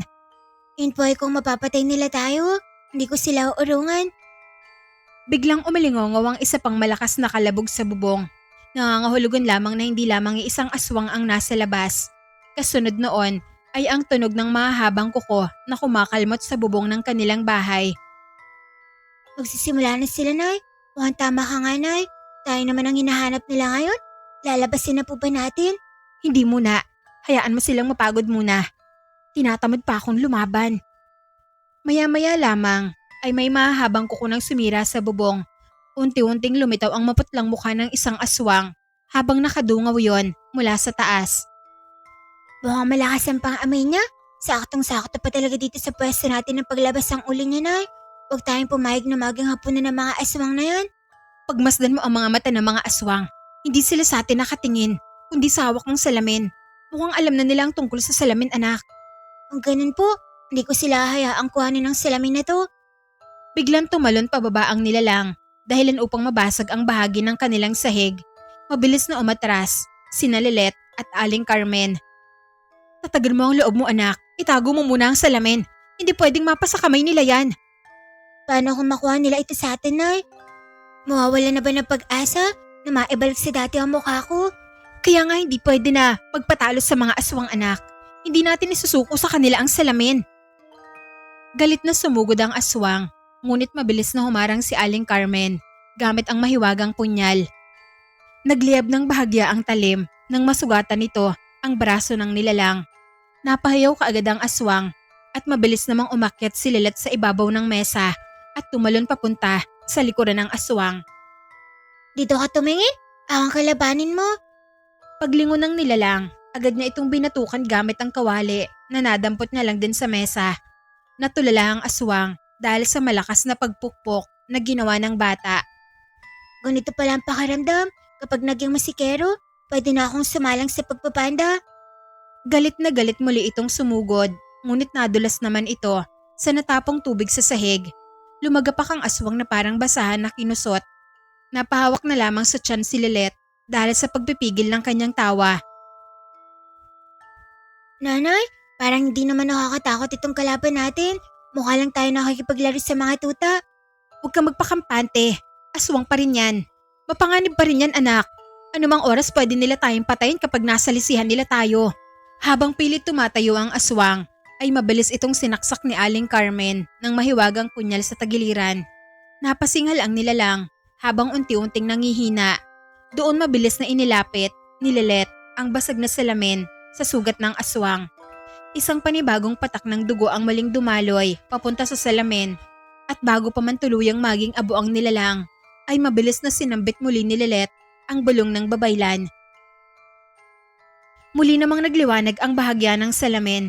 Unti-unting gumapang ang dugo sa isa pang bitak at dahan-dahan na naman yung naghilom. Kasunod sa pagbabalik ng ilang bahagi ng mukha ni Lilet sa normal. Tahimik na napangiti ang paslit habang pinagmamasdan ang salamin. Nakita niya ang sariling refleksyon mula doon. Inay, nababawasan na mga pitak. Kahit papaano, nawawala na rin ang kulubot sa mukha ko. Kukunti man ang nabago. Ang mahalaga ay unti-unti nang may nangyayari. Tama ka anak, hindi natin kailangan magmadali. Darating din sa punto na magtatagumpay tayo. Nagyakap ang mag-ina, subalit ang kanilang pagyayakapan ay natigil nang marinig nila ang malakas na angil mula sa bubong. Oo nga pala, may isa pa nga palang aswang. Di natin dapat pauwiin pa ng buhay ang isa ngayon, Nay. Idagdag na natin siya sa koleksyon natin. Mabilis na nagtungo sa labas si Lilet at ginamit ang kakayahan niya. Sa mataas na paglundag, walang kahirap-hirap siyang nakarating sa bubong. Kinalaban niya ang aswang. Sa tulong na rin ng mutya ay hindi siya nahirapan. Nasugatan niya ang nilalang at muling naipatak ang dugo nun sa salamin. Noong gabing yon, 2 beses na napatakan na magkaibang aswang ang salamin. Mahusay ang pinakita mo anak. Sa ipinakita mo, para ka ng bihasa na antingera. Ikaw rin po, Nay. Sa pagtagal, mas lalo tayong gagaling at uhusay sa pakikipaglaban. Balang araw kapag nakaharap na natin sa Serpina, tsak na hindi na tayo mahihirapan pa na patumbahin siya. Kinabukasan, maagang nagising si Lilet. Tahimik siyang naupo sa may bintana habang pinagmamasdan ang maliwanag na sikat ng araw sa labas. Matagal na rin mula nang huli siyang makapaglakad ng payapa sa umaga. Simula nang mangyari ang sumpa, ay halos gabi na lamang siya nakakagalaw ng malaya. Napabuntong hininga siya, saka lumingon kay Aling Carmen na abala sa pagtitimpla ng halamang gamot. Nay, gusto ko sanang lumabas ngayon. Agad namang tumigil si Aling Carmen sa ginagawa nito, baka sa kanyang mukha na hindi niya gusto ang sinabi ng kanyang anak. Hindi maaari anak, delikado pa rin. Hindi natin alam kung may nagmamasid pa sa atin. Umaga naman po, wala sigurong aswang sa ganitong oras. Hindi lang naman aswang ang dapat nating bantayan anak. Kapag may nakakita sa mukha mo, baka kung ano na naman ang isipin nila. Napayuko si Lilet, tahimik siyang tumingin sa sariling refleksyon sa basag na salamin. Kahit bahagyang bumalik ang dati niyang anyo, ay bakas pa rin ang sumpa sa kanyang mukha. Magsasawa na po ako magkulong dito sa bahay. Araw-araw, nakakasawa rin po ang pakikipaglaban sa mga aswang. Lumambot ng bahagya ang mukha ni Aling Carmen, ngunit umiling pa rin ito. Konting tiis pa muna anak, kapag ligtas na tayo at tuluyan ng mawala ang sumpa, saka ka makakalabas kahit kailan mo gustuhin. Wala nang naisagot si Lilet. Pagsapit ng tanghali, ay kinailangan umalis ni Aling Carmen upang kumuha ng ilang halamang gamot sa kabilang baryo. Bago ito umalis, ay muli nitong binalaan si Lilet. Huwag kang lalabas habang wala ako. Naintindihan mo ba? Apo, Nay. Ngunit nang tuluyan ng mawala sa paningin ni Lilet si Aling Carmen, ay agad siyang napangiti. Halata na mayroon siyang binabalak. Sandali lang naman ako sa labas. Di naman ako magtatagal sa pamamasyal. Mabilis niyang isinuot ang balabal bago marahang lumabas ng bahay. Paglabas pa lamang niya ay tila agad gumaan ang pakiramdam niya. Pumaplo sa kanyang balat ang malamig na hangin habang sumasayaw naman ang mga dahon ng puno sa paligid. Pakiramdam niya ay matagal siyang nakakulong sa madilim na silid at ngayon lamang muling nakahinga ng maluwag. Naglakad siya papunta sa gubat, namita siya ng maliliit na bulaklak na kulay dilaw at puti habang masayang sinusundan ang mga paru-paro na lumilipad sa paligid. Ang tagal ko hindi nakita ng ganito kaganda ang umaga. Napangiti siya. Habang iniikot ang bulaklak sa kanyang kamay, maya-maya pa ay may narinig siyang mahinang hikbi mula sa likod ng malaking puno. Kaya naman ay agad siyang napahinto. May tao pa dyan? Marahan siyang sumilip at doon niya nakita ang isang batang babae na nakaupo sa damuhan habang umiiyak. Mahaba ang buhok nito at nakasuot ng lumang puting damit. Bakit ka umiiyak, bata? Nagulat ang bata at saka mabilis na tumayo at nagtago sa likuran ng puno. Ano ka ba naman? Huwag kang matakot sa akin. Di ako masama. Handa akong maging kaibigan mo. Ano ba ang ginagawa mo rito sa gubat? Bakit ka nag-iisa? Paano ako makakasiguro na hindi ka masama? Gayong may balabal na nakatakip sa mukha mo? Hindi kasi pwedeng ipakita ang mukha ko. Isinumpa ko namang kukulam. Baka matakot ka kapag nakita mo ang mukha sa likod ng aking balabal. Pasensya ka na. Pero hindi talaga ako lalapit sa'yo hanggat may takip ang mukha mo. Gusto ko sana makapagkaibigan sa'yo, pero sa ngayon, hindi ko kaya magtiwala sa tao na hindi ko nakikita ang mukha. Eh paano yan? Di talaga pwede eh. Baka matakot ka sa akin at mas lalo ka lang umiyak. Iyakin ka pa naman. Hindi ako iyakin, no? Lumabas ang estrangherang bata na ikinangiti naman ni Lilet. Sa wakas, nagawa na kitang palabasin mula sa pagkakatago. Mabuti ka pa nga, may kaaya-ayang mukha. Samantalang ako, wala. Kinuha ng mangkukulam. Kaya swerte ka, di mo kailangan na itago ang mukha mo. Ang mabuti pa, sabihin mo na lang sa akin kung bakit mag-isa ka rito sa gubat. Malay mo, baka matulungan kita. Naligaw ako, baka naman pwede mo akong tulungan. Di ko alam kung saan ang daan pa uwi sa amin. Eh, ano ba ang pangalan mo? Saan ka nakatira? Hindi ko alam eh. Ano? Paano kita matutulungan yan? Pasensya ka na, hindi ko talaga alam kung anong tawag sa lugar namin. Basta ang alam ko, malayo yan dito. Dumaan pa ako sa lumang ilog. Dumaan pa ako sa 5 ilog at mga 3 bundok. Naku po, sobrang layo nga niyan. Mas malayo pa yata at hindi lamang sa mga karatig na baryo ang pinagmulan mo. Siya nga pala, ako si Lilet. Pwede kitang tulungan na maghanap muna ng matutuluyan. Mira, Mira ang pangalan ko. Ang ganda naman ng pangalan mo. Pag ka nang umiyak, samahan na lang muna kita. Ang mabuti pa Mira, sa amin ka muna tumuloy. Eh, paano kung mapagalitan ako ng mga tao sa inyo? Hindi yan, si nanay lang naman ang kasama ko sa buhay. Mabait siya, sigurado ako na hindi ka nun pagkagalitan. Tsaka na magkakasundo kayong dalawa kapag nakita mo na siya. Unti-unting tumahan si Mira. Buong maghapon ay magkasama silang naglibot sa gubat. Namita sila ng prutas, naghagisan ng dahon, at hinabol pa nila ang mga paru-paro sa damuhan. Sa unang pagkakataon, matapos ang matagal na panahon, ay nakaramdam muli ng saya ang batang si Lilet. Alam mo, ngayon lang ulit ako nagkaroon ng kaibigan. Bakit? Ano nangyari sa mga kaibigan mo nun? Simula nang isinumpa ako ng mangkukulam, natakot na sila sa akin. Ang tingin na nila sa akin ay isang malas dito sa baryo. Kung ganon, ay hindi mo talaga sila kaibigan. Dahil ang tunay na kaibigan, nananatili lalo na sa mga panahon kung kailan mo sila mas kailangan. Maaari ka bang makita ang mukha mo? Sigurado ka ba? Eh baka mamaya, matakot ka rin sa akin. Hindi ako matatakot, pangako yan. Mas nakakatakot pa ang maging mag-isa rito sa gubat kaysa sa mukha ng ninuman. Maganda ang mga mata mo, kaya alam kong maganda ka. Sige, pabibigyan kita. Dahan-dahang inalis ni Lilet ang tela na nakatabon sa kanyang mukha. Doon ay unti-unting nasilayan ni Mira ang tunay na sinapit ni Lilet mula sa mangkukulam. Kita sa ekspresyon ng mukha ni Mira na hindi ito nakakaramdam ng takot sa kaibigan. Nagawa pa nitong ngumiti at yakapin ang batang si Lilet. Ano? Di ka ba natatakot sa akin? Di ka ba tatakbo? Eh bakit naman ako tatakbo? Di ka naman nakakatakot eh. Sinamahan mo nga ako rito. Tunay ka nga kaibigan Mira. Masaya ako na nakalala kita. Ipinagpatuloy ng dalawa ang pagliliwaliw sa kagubatan. Hindi nila namalayan na nagsisimula na palang mag-agawan ng dilim at liwanag. Naku, kailangan ko nang umuwi. Baka hanapin ako ng inay ko. Tumakas lang ako sa amin. Sasama ako sa'yo. Ayokong maiwan na mag-isa rito sa gubat. Natatakot akong abutan dito ng gabi. Baka makakita ako ng aswang. Nababahala rin ako. Baka bigla ako makasalubong dito ng sinasabi mong mangkukulam. Talaga? Pumapayag ka na sumama sa akin? Tumango si Mira. Hindi naman tumanggi si Lilet, kaya sabay silang naglakad pa uwi sa bahay.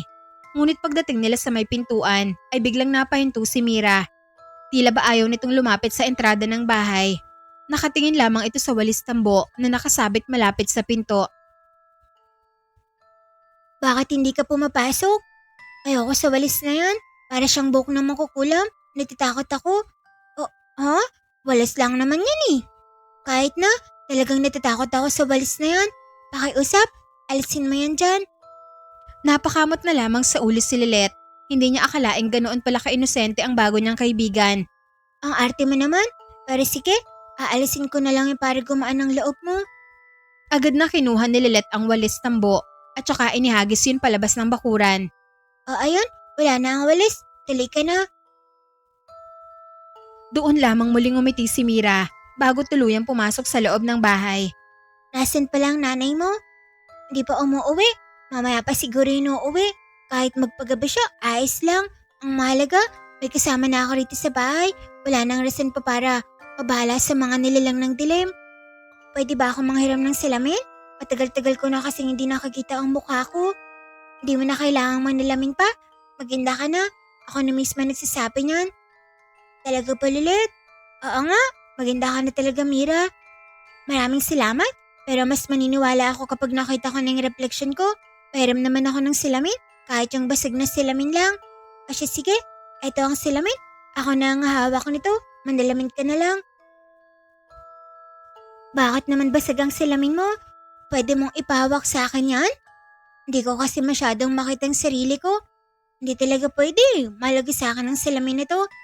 Sige na, ipahiram na sa akin ang salamin mo. Magkaibigan naman tayong dalawa, hindi ba? Sige na nga, saglit lang ha. Akma na sanang iaabot ng bata kay Mira ang salamin ng mangkukulam, pero naudlot din. Dahil ilang sandali ay bumukas ang pinto at dumating si Aling Carmen, dala ang mga halamang gamot. Ngunit pagpasok pa lamang niya ay agad siyang natigilan. Nakita niya magkatabing nakaupo si Lilet at ang hindi niya kilalang batang babae. Lilet? Sino yung kasama mo?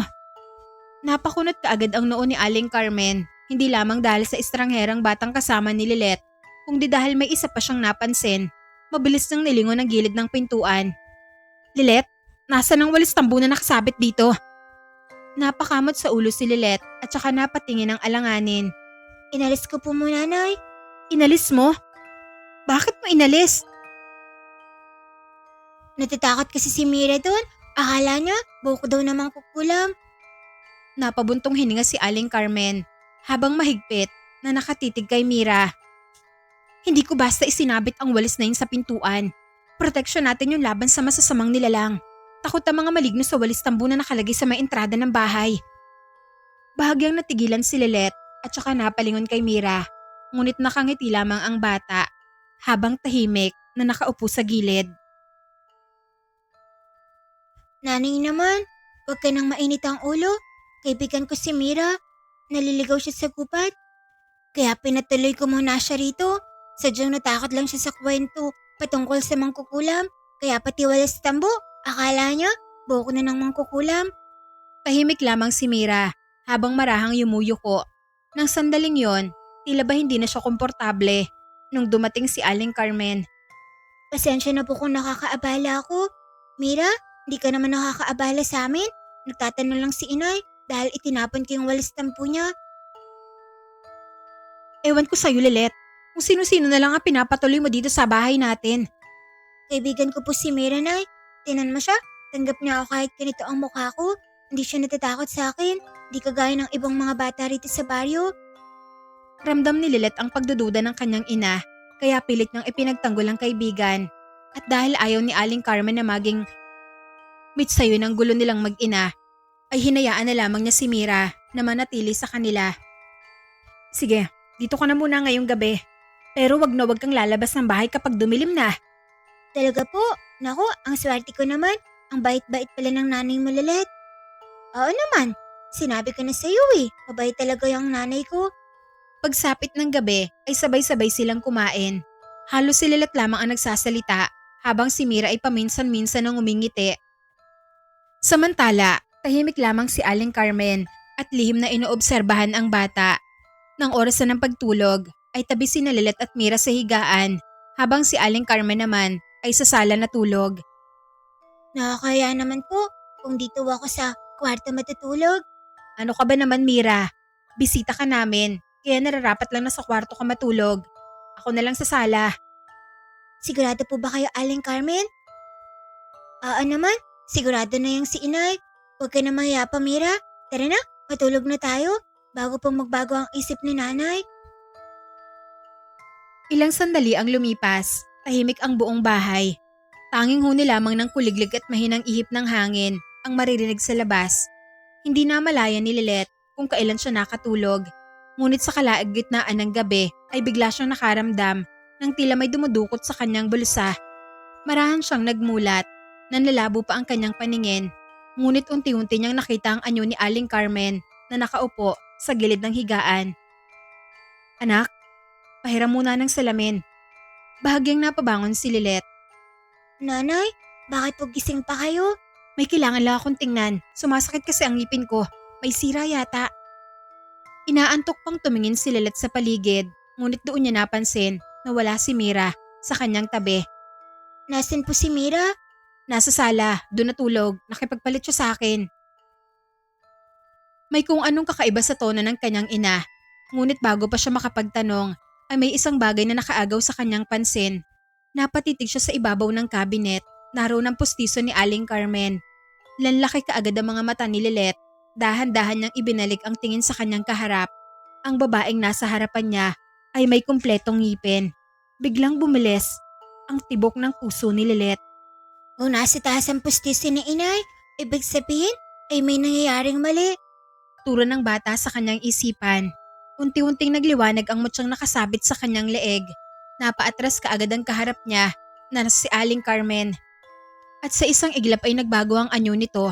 Unti-unting humaba ang buhok nito habang kumukulubot ang balat. Naging maitim ang mga mata at sumungaw ang nakakatakot nitong mukha. Subalit, naging si Mira ulit ito. Walang haya ka. Akala ko talaga, isa kang kaibigan. Ikaw pala mangkukulam. Ikaw si Serpina. Kahit kailan talaga, uto-uto ka pa ring bata ka. Ibigay mo na sa akin ng salamin ngayon din. Hindi no. Ano ka? Sinuswerte? Ibibigay ko lang ito sa'yo o ibabalik mo ang dati kong mukha. Napasigaw si Mira nang masilaw sa liwanag ng mutya. Nakakasilaw ang sumpang kwintas na yan. Saan mo nakuha ang mutya ngayon? Wala ka nang pakialam kung saan ko man ito nakuha. Ibalik mo sa akin ang mukha ko. Ibalik mo muna ang salamin ko. Hindi pwede. Kung ganun, ako na mismo ang kukuha sa santong paspasan. Tuluyan ang nagbago ang anyo ng bata bilang isang matandang mangkukulam. Ngumisi ito habang unti-unting lumulutang ang salamin mula sa bulsa ni Lilet. Sa wakas, mababawi ko na rin ang salamin. Agad sinubukang agawin ni Lilet ang salamin, ngunit mabilis siyang sinakal ng mangkukulam gamit ang salamangka. Biglang umangat ang katawan ni Lilet mula sa higaan. Makawalan mo ako, Serpina. Hindi ako makahinga. Mabuti nga, mamamatay ka na. Mauna ka muna. Mahigpit na nakapulupot sa leeg ni Lilet ang hindi nakikitang puwersa. Pilit niyang kinakapa ang kamay niya, ngunit wala man lang siyang mahawakan. Habang nakangisi si Serpina, ay patuloy nitong hinihila palapit ang salamin. Napakadali mo talagang lokohing bata ka, kaibigan. Wala kang kaibigan. Namimilog ang mga mata ni Lilet habang unti-unting nangihina. Ngunit bigla na lamang napasigaw si Serpina. Naputol ang kanyang salamangka. Bumagsak si Lilet pabalik sa higaan habang habol-habol ang kanyang hininga. Sa likuran ng mangkukulam ay nakatayo si Aling Carmen, hawak ang punyal. May bahid ng dugo sa dulo nito matapos madaplisan ng batok ni Serpina. Lumayo ka sa anak ko! Halimaw ka! Napalingon si Serpina kay Aling Carmen habang naglalagablab sa galit ang mga mata nito. Pakialamera! Inggitera! Pangit! Hukluban! Saksakan ng dumi at sobrang sagwa ng mukha mong mangkukulam ka! Akma sanang susugurin ni Serpina si Aling Carmen, ngunit kaagad nagliwanag ang mutya ni Lilet. Napaurong ang mangkukulam at sa isang iglap, naglaho ito na tila usok sa gitna ng dilim. Naiwan lamang ang malamig na hangin sa loob ng silid at saka mabilis na niyakap ni Aling Carmen si Lilet. Anak, ayos ka lang ba? Naman po, malayos sa pituka. Uubo-ubo pa na tumango si Lilet habang mahigpit na hawak ang mahiwagang salamin. Nay, si Mira pala si Serpina. Kaya pala ayaw niyang makita ang walis tambo sa pintuan. Nininlang ka ng mangkukulam. Sinasabi ko na nga ba? Tama ang hinala ko. Ngayon lamang niya napagtanto na ang unang taong inakala niyang tunay na kaibigan ay ang mismong nilalang na nais sumira sa kanya. Itapat mo sa punyalang salamin. May kaunting bahid pa ito ng dugo ni Serpina. Subalit nang itapat na ni Lilet ang salamin, biglang natuyo ang dugo ni Serpina at naglaho. Kumalasan, anong klaseng dugo ang meron ng makukulam na yun? Para may sariling buhay ang dugo niya. Talagang masamang nilalang siya, kahit ang dugo niya, masama rin. Kasing sangsang ng pagmumukha niya. Matapos ang biglaang pag-atake ni Serpina, ay lalo lamang naging mabigat ang pakiramdam ng mag-ina. Halos hindi na sila nakatulog ng gabing yon. Tahimik lamang si Lilet habang nakaupo sa gilid ng bintana at pinagmamasdan ng unti-unti na pagsikat ng araw. Ngunit kasabay ng pagdating ng umaga ay tila may paparating ding kakaibang panganib. Bandang hapon ay biglang umugong ang buong baryo dahil sa sunod-sunod na sigawan ng mga tao. Mga baboy ramo, papunta sila dito. Inaatake ng mga baboy ramo ang ating baryo. Ang dami nila. Magtago kayo. Agad na napatayo si Lilet at Aling Carmen dahil mula sa kanilang bahay ay maririnig ang ingay sa bahagi ng baryo na may maraming kabahayan. Mabilis silang lumabas ng bahay at nagtungo sa maingay na bahagi ng baryo. Nasilayan nila ang napakaraming baboy ramo na nagtatakbuhan pababa mula sa kabundukan. Halos yumanig ang lupa sa lakas ng kanilang paghakbang. Namumula ang mga mata ng mga ito habang matutulis na parang patalim ang mga pangil. Nanay, hindi normal ang mga yan. Mukhang may kung sino ang nag-utos sa kanila na lumusob. Amoy ko ang salamangka ni Serpina. Tsak na siya ang may kagagawa nito, anak. Nagkagulo ang buong baryo, nagsisigawan ng mga tao habang nagtatakbuhan papasok sa kanilang bahay. Ngunit biglang huminto ang mga baboy ramo sa mga bahaging may tao at sa harap mismo ng mga tao, nagsimulang magbago ang kanilang mga anyo. Unti-unting humaba ang mga kamay ng mga ito, tumalim ang mga kuko habang lumalabas ang mababahong pangil sa kanilang bibig. Mga aswang, parang si Serpina rin sila. Mahilig sa pagiging impostor. Napahiyaw ang buong baryo. Maririnig sa kanilang sigawan ng mga salitang aswang at pagtawag sa puong may kapal. Walang pag-aalinlangan na nagkatingin na mag-ina. Mabilis nilang sinuot ang may itim na telang pantakip sa mukha. Tanging kanilang mga mata lamang ang nakalitaw. Nay, hindi natin sila pwedeng pabayaan. Sama-sama nating ipagtatanggol ang baryo. Agad silang sumugod sa gitna ng kaguluhan. Isa-isang inatake ng mga aswang ang mga tao. Ngunit mabilis ding gumalaw sina Lilet at Aling Carmen. Tumalon sa Lilet sa likod ng isang aswang. At saka mabilis itong sinaksak gamit ang itak. Ngunit nang bumagsak ang nilalang ay wala ni isang patak ng dugo ang tumulo mula rito. Sa halip ay bigla itong naging kumpul ng malalaking itim na insekto na nagsisiliparan sa hangin. Wala silang dugo. Lika lamang sila marahil ng silamangka ni Serpina. Tuso talaga ang makukulam na yun. Tama, halatang mga salamangka lang ang mga yan, hindi tunay na mga aswang. Muling sumugod ang iba pang nilalang. Mabilis na umiwas si Aling Carmen habang inihahampas ang punyal sa leeg ng isa. Muli na namang naging mga insekto nagsisiliparan ng katawan nito. Habang tumatagal ang laban, ay lalong dumarami ang mga nilalang na sumusugod mula sa kabundukan. Parang walang katapusan. Matatapos din ito. Hindi natin pwedeng hayaan na manaygang itim na salamangka ni Serpina. Biglang umugong ang buong paligid. Kasunod noon ay isang napakalaking baboy ramo ang bumagsak mula sa itaas ng burol. Halos doble ito sa karaniwang laki ng kalabaw. Maitim ang balat nito at singhaba ng espada ang mga pangil. Nanlaki ang mga mata ng lahat. Diyos ko! Halimaw! Turo ng isang residente. Sumisingasing ang dambuhalang baboy ramo bago mabilis na sumugod. Halos mabuwal si Lilet sa lakas ng pagyanig ng lupa. Ang laki naman yan. Para yatang buong barangay ang kayang kainan yan. Mag-ingat ka, hindi ordinaryong nilalang yan. Mabilis na umiwas si Lilet nang halos tumama sa kanya ang matulis na pangil ng halimaw. Sa kabilang banda, sumugod si Aling Carmen at isinaksak sa tagiliran nito ang kanyang hawak na punyal. Ngunit lalo lamang nagalit ang nilalang. Umaalingaw ang malakas nitong sigaw. Biglang iwinasiwas ng halimaw ang ulo nito dahilan upang matamaan si Aling Carmen at matumba. Nanay, tumayo ka. Huwag kang papataig sa bakulaw na yan. Agad na nagliwanag ang mutya sa liig ni Lilet. Mabilis siyang tumalon sa ibabaw ng malaking bato. Sa kabuong lakas na sinaksak ang leeg ng dambuhalang baboy ramo. Umalingaw ang nakakabinging sigaw nito. At sa wakas ay may dugong tumulo. Agad inilapit ni Aling Carmen ang basag na salamin. Unti-unting gumapang sa mga bitak nito ang dugo ng halimaw. Kasabay noon ay winika ni Lilet ang mahiwagang bulong. Biglang nagliyab ang mga mata ng dambuhalang nilalang bago ito bumagsak sa lupa. Kasabay ng pagbagsak nito ay isa-isang naglaho ang mga natitirang aswang sa baryo at naging mga insektong nagsisiliparan sa hangin. Tahimik na napaluhod si Lilet habang hinihingal. Ngunit sa gitna ng laban, Biglang nahanginan ang telang nakatakip sa kanyang mukha. Natanggal yon. Kasabay rin noon ay natanggal ang takip sa mukha ni Aling Carmen. Biglang natahimik ang buong baryo. Unti-unting nanlaki ang mga mata ng mga ito. Sila? Ang mag-ina pala? Silang tumulong sa atin? Tahimik na napayuko si Lilet. Inihanda niya ang sarili sa pangungutya at takot ng mga tao. Ngunit laking gulat niya nang may isang matandang lalaki ang unang lumapit sa kanila at agad itong nagbigay ng pasasalamat. Maya-maya lamang, isa-isa ring nagsilapitan ng mga taga-baryo. Marami ang humingi ng tawad. Inamin ng mga ito ang kanilang pagkakamali at saka naniwala na hindi pala talaga masama ang mag-ina, lalo na si Lilet. Unti-unting namuo ang luha sa mga mata ng paslit. Sa unang pagkakataon, matapos ang matagal na panahon, hindi takot ang nakikita niya sa mga mata ng mga tao, kundi pasasalamat.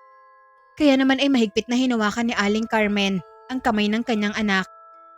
Nakita rin nila ang totoo nating pagkatao, anak. Lalo ka na. Hindi mo na kailangan pang umiwas sa kanila. Tahimik na napangiti si Lilet habang pinagmamasdan ang baryo na minsan ang nagtakwil sa kanila.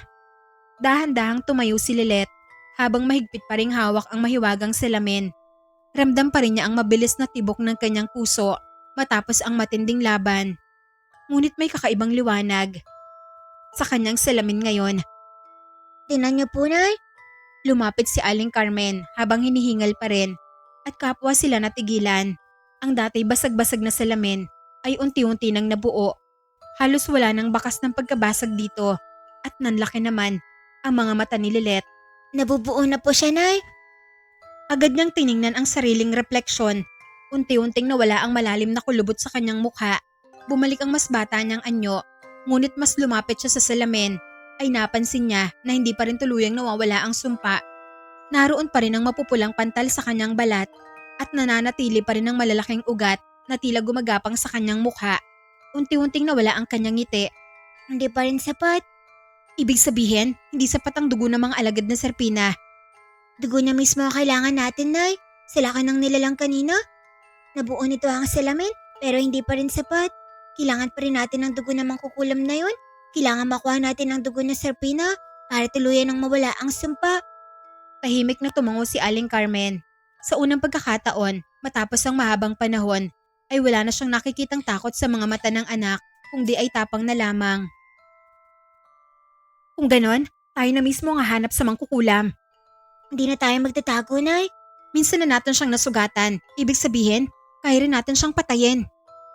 Mahigpit na hinawakan ni Aling Carmen ang punyal habang nakasabit naman sa leeg ni Lilet ang nagliliwanag na mutya.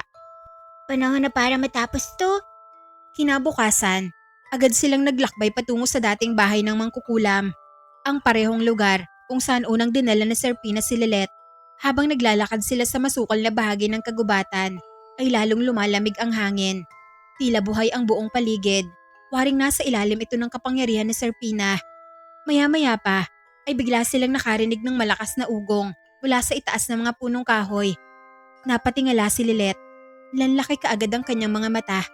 Napakaraming pukyutan ng paikot-ikot sa himpapawid habang mabilis na bumababa patungo sa kanila. Ang dami nila, Nay. Yumuko ka, anak! Ngunit bago pa makalapit ang mga pukyutan, ay biglang nagliwanag ang mutya ni Lilet. Kumalat ang nakakasilaw na liwanag sa paligid. Biglang nagkagulo ang mga pukyutan. Tila ba nabulag ng mutya ang mata ng mga ito. Ang galing ng matya. Tinan mo, Nay. Marami sa mga pukyutan ng bumabangga sa mga sanga. Para bang sila-sila na rin mismo ang naglalaban. Maya-maya pa, ay tila nasusunog ang mga pakpak ng mga pukyutan at hindi na nakalipad pa ng malayo. Natalo natin sila, Nay. Ayos, hindi man lang ako pinagpawisan. Pinangalagaan tayo ng mutya mo, anak. Ngunit hindi pa roon natatapos ang panganib. Mula sa mga puno at damuhan ay biglang nagsilputan ng malalaking kumpol ng may itim na insekto. Parang buhay na ulap ng kadiliman ang mga ito habang mabilis na pumapaligid sa mag-ina. Mga alaga ni Serpina? Huwag ka magpapakagat sa mga yan. Baka kung ano ang laso na dala ng mga insektong yan. Agad iwinasiwas ni Aling Carmen ang punyal habang si Lilet naman ay ginamit ang liwanag ng mutya. Sa bawat insektong tinatamaan ng liwanag ay agad itong natutupok at nagiging abo. Samantala, Mabilis ding hinihiwa ni Aling Carmen ang mga nagsusulputang kumpol ng insekto. Unti-unting napuno ng itim na pulbos ang paligid. Parang ayaw talaga tayong papasukin ni Serpina. Mas lalo lang pinapatunayan yan na narito siya. Ibig sabihin, naroon pa rin siya sa bahay na sinasabi mo, anak. Sunod-sunod pa ang pagsulpot ng mga insekto at sa kasamaang palad, nakagat nito sa braso si Aling Carmen. Nabitiwan niya ang mahiwagang punyal dahil sa sobrang kirot na kanyang nararamdaman. Hindi maaari. Mga insekto ng kadiliman, tupukin na wakay ng liwanag ng mutya. Mas lalong tumingkad ang liwanag ng mutya na ikinatalo ng mga itim na insekto. Kalaunan ay isa rin silang nalusaw sa gitna ng liwanag ng mutya. Hanggang sa tuluyan ding tumahimik ang kagubatan. Tanging malamig na hangin na lamang ang natira at ang pangingirot ni Aling Carmen. Anak, kailangan masipsip ang lason sa braso ko bago pa ito tuluyang kumalat. Pero paano po? Hindi ako marunong. Subukan mong utusan ng mutya mo. Baka gumana, anak. Sige po, gagawin ko. Mabilis na inilapat ni Lilet ang kanyang palad sa apektadong bahagi ng braso ni Aling Carmen na noong mga oras na yon ay nagsisimula ng mangitim. Mutya ng liwanag? Yung pagalingin ng braso ng nanay na may kamandag. Ilang segundong naghintay si Lilet, subalit tila walang nangyari. Pero sa kagustuhan ni Aling Carmen na matapos ang kirot, dinampot niya ang kanyang punyal at mabilis na hiniwaan ang kanyang palad. Mula sa hiwa ay lumabas ang itim na usok. Hanggang sa tuluyang mawala ang kamandag. Ayos, gumana, ang mahiwagang punyal. Yan lang pala ang makakagawa nun. Tama ka, pero anak, mahapdi pa rin ang sugat sa palad ko. Huwag ka mag-alala, Nay. Susubukan ko pang gamitin ng gamit ang mutya ko. Sa pangalawang pagkakataon, ay inilapat muli ni Lilet ang kanyang palad sa palad ng kanyang ina. Nakalikhayo ng liwanag na waring konektado sa nagliliwanag na mutya hanggang sa unti-unting naghilom ang sugat sa palad ni Aling Carmen. Maayos, Noy. Wala na po ang sugat mo. Maraming salamat. Buong akala ko, dito na matatapos ang buhay ko. Salamat sa Panginoon at hindi niya ako pinabayaan. Paano ba yan, Nay? Pwede na ba tayo magpatuloy? Ano pa bang hinihintay natin dito? Tara na. Gusto ko nang harapin namang kukulam na si Serpina. Ano pa bang hinihintay natin dito? Tara na.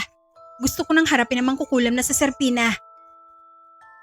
Huminto ang mag-ina sa harap ng isang lumang bahay na halos matabunan na ng mga ugat at baging. Unti-unting bumalik sa alaala ni Lilet ang masasamang nangyari roon. Dito niya ako dinala nun. Ang bait-bait niya pa sa akin. Isa pala siyang pangit na mangkukulam. Ngayon na magkasama na tayo, hindi ka na niya magagawang maisahan pa. Umanda sa atin namang kukulam na yon. Dahan-dahang bumukas ang pinto ng bahay habang umaalingaw ang nakakakilabot na lagitik ng kahoy sa buong paligid. Tila ba inaanyayahan sila na magpatuloy sa loob. Mahigpit na humawak si Lilet sa mutya habang si Aling Carmen naman ay handang-handa ang punyal. Pagpasok pa lamang nila ay agad na silang natigilan. Napakalawak ng loob ng bahay. Hindi yun kahalintulad ng ordinaryong kubo sa gubat. Mistulang isang napakalaking bulwagan ang loob nito, matataas ang kisame. Habang napapalibutan ng kandilang kulay berde ang buong silid, may mga nakasabit na tuyong halaman, bungo ng hayop, at mga kakaibang simbolo sa dingding. Tila ba sadyang pinalawak ang buong lugar para sa isang malaking sagupaan at sa gitna ng silid ay may isang babaeng nakatayo. Mahaba ang buhok nito at makinis ang balat. Nakasuot ito ng puting damit habang nakangiti ng bahagya. Agad na napakunot ang noo ni Aling Carmen. Sino ka? Nasaan sa Serpina? Anak ka ba niya? Siya yan, Nay. Nagkukunwari na naman siyang inosenteng dalaga. Akala niya, isa siyang baril na dalaga, pero mangkukulam pala. Ang talino mo na talaga ngayon, Letlet. Unti-unting nagdilim ang paligid at sa isang iglap ay nagbago ang ekspresyon ng mukha ni Serpina. Hindi na pala sapat ang mga alaga ko para patayin kayong mag-ina. Siyempre naman, sa sobrang pangit mo, pati mga alaga mo mukhang pinagli sa burak. Totoo po yun, Nay. Kahit yung mga insekto niya, parang may amoy na bulok na medyas, amoy putok. Biglang nagngit-ngit sa galit sa Serpina. Nag-alab ang pagkamuhi sa mga mata nito. Mga lapastangan! Akala niyo ba? Matatalo niyo ako? Abay malamang, tinan mo nga mukha mo. Isa kang impostora. Pero ang totoo, mukha kang pinatuyong ampalaya na binabad sa putik. Isang hamak na matanda ka lang nauugod-ugod sa paningin ko kahit anong anyo pa man ang gayahin mo. Tama, at isa pa, mas mukha pa pong mabango ang paa ng baboy Ramo kaysa sa kanya, Nay. Halos manginig na sa galit si Serpina dahil sa kanyang mga naririnig. Manahimik kayo! Biglang sumabog ang malakas na hangin sa loob ng bahay. Agad sumugod si Serpina habang lumilipad ang mga kagamitan sa paligid. Mabilis namang umiwas si Aling Carmen, ngunit tinamaan siya ng malakas na puwersa at bumagsak sa sahig. Nay, amanda ka sa akin, Serpina ka. Susugod sana si Lilet, ngunit agad siyang pinalibutan ng itim na usok. Napahiyaw siya nang tumama ang salamaka sa kanyang katawan at bumagsak din siya sa sahig. Hanggang dito na lang kayo. Hindi ko na kayo palalabasin sa bahay ko ng buhay. Tumawa ng malakas ang mangkukulam habang unti-unting lumulutang ang mga gamit sa paligid. Halos hindi makatayo ang mag-ina. Ngunit maya-maya ay marahang tumayo si Aling Carmen habang pinupunasan ang dugo sa gilid ng labi. Anak, hindi tayo pwedeng matalo rito. Tumayo din si Lilet habang mahigpit na humahawak sa mutya. Unti-unting nagliwanag yon. Tama po kayo, Nay. Nagkatinginan ang mag-ina at sabay silang sumugod. Mabilis na itinapat ni Lilet ang mutya sa mukha ni Serpina. Napahiyaw kaagad ang mangkukulam nang tamaan ng liwanag. Kasabay noon ay mabilis na tumalon si Aling Carmen. Eto na ang katapusan mo, mangkukulam! Buong lakas niyang ibinato ang mahiwagang punyal. Diretsyong bumaon yon sa dibdib ni Serpina. Napasinghal ang mangkukulam habang nanlalaki ang mga mata.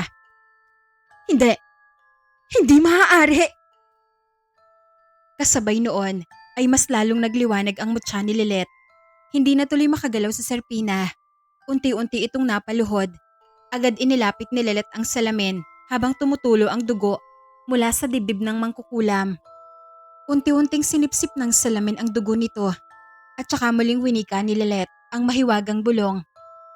Sa dugong inalay ng dilim at pangis, unti-unting mapigtalang sumpang kumikislot sa aking balat at anyo. Sa bisa ng mutya at lihim na salamin, maibalik ang ninakaw at ang kasiningulingan ay maitakwil. Biglang nagliwanag ang buong bahay. At nang itapat ni Lilet ang salamin sa mukha ni Serpina, unti-unting nagbago ang anyo nito. Nawala ang kinis ng balat. Lumalim ang mga kulubot, nalaglag ang mahabang buhok, napanot, at hanggang sa tuluyan ang bumalik ang tunay nitong anyo. Ang nakakatakot at nakakasuklam na matandang mangkukulam. Nanlaki naman ang mga mata ni Aling Carmen. Kaya pala ganyan kakaganda kanina? Peke naman pala ang lahat ng yan. Hindi talaga bagay sa kanya maging maganda. Hindi. Ibalik niyo ang mukha ko. Mga lapastangan kayo. Ngunit kasabay ng pagkawala ng huwad na ganda ni Serpina, unti-unti namang luminis ang mukha ni Lilet na wala ang mga ugat, naglaho ang mga pantal, at bumalik ang dati niyang anyo. Muli niyang nasilayan ang tunay niyang mukha. Napaluha si Lilet. Nanay, bumalik na po ako. Napangiti si Aling Carmen habang lumuluha din. Ngunit nagsimulang manginig si Serpina. Ang salamin na nabuo mula sa dugo ng mga aswang at dugo ng mangkukulam ay tila naging sumpa na bumabalik laban sa kanya. Unti-unting nagliyab ang katawan ni Serpina. Hindi. Ayoko pang mamatay. Bakit tumatama sa akin ang refleksyon ng kapangyarihan ko? Ayan ang kapalit ng lahat ng kasamaan mo, Serpina. Mas lalong tumingkad ang liwanag ng salamin hanggang sa unti-unting matupok ang buong katawan ng mangkukulam. At sa huling pagkakataon ay umalingaw-ngaw ang nakakatakot nitong sigaw bago ito tuluyang naging abo. Tahimik na bumagsak sa sahig ang mahiwagang punyal at tuluyan ding naglaho ang madilim na enerhiya sa loob ng bahay. Nagtapos na rin sa wakas ang sumpa. Mula noon ay muli nang naging payapa ang baryo. Hindi na muling nagpakita pa ang mga aswang at masasamang nilalang sa kabundukan. At ang mag-inang minsang kinatatakutan ng lahat ay naging mga bayani ng baryo. Marami nang gumagalang kina Aling Carmen at Lilet bilang mga antingera na nagligtas sa kanilang lahat mula sa kadiliman. Ngunit higit sa lahat, natagpuan din ni Lilet ang bagay na matagal nang nawala sa kanya. Hindi lamang ang kanyang mukha, kundi ang pagtanggap at pagmamahal ng mga tao sa paligid niya.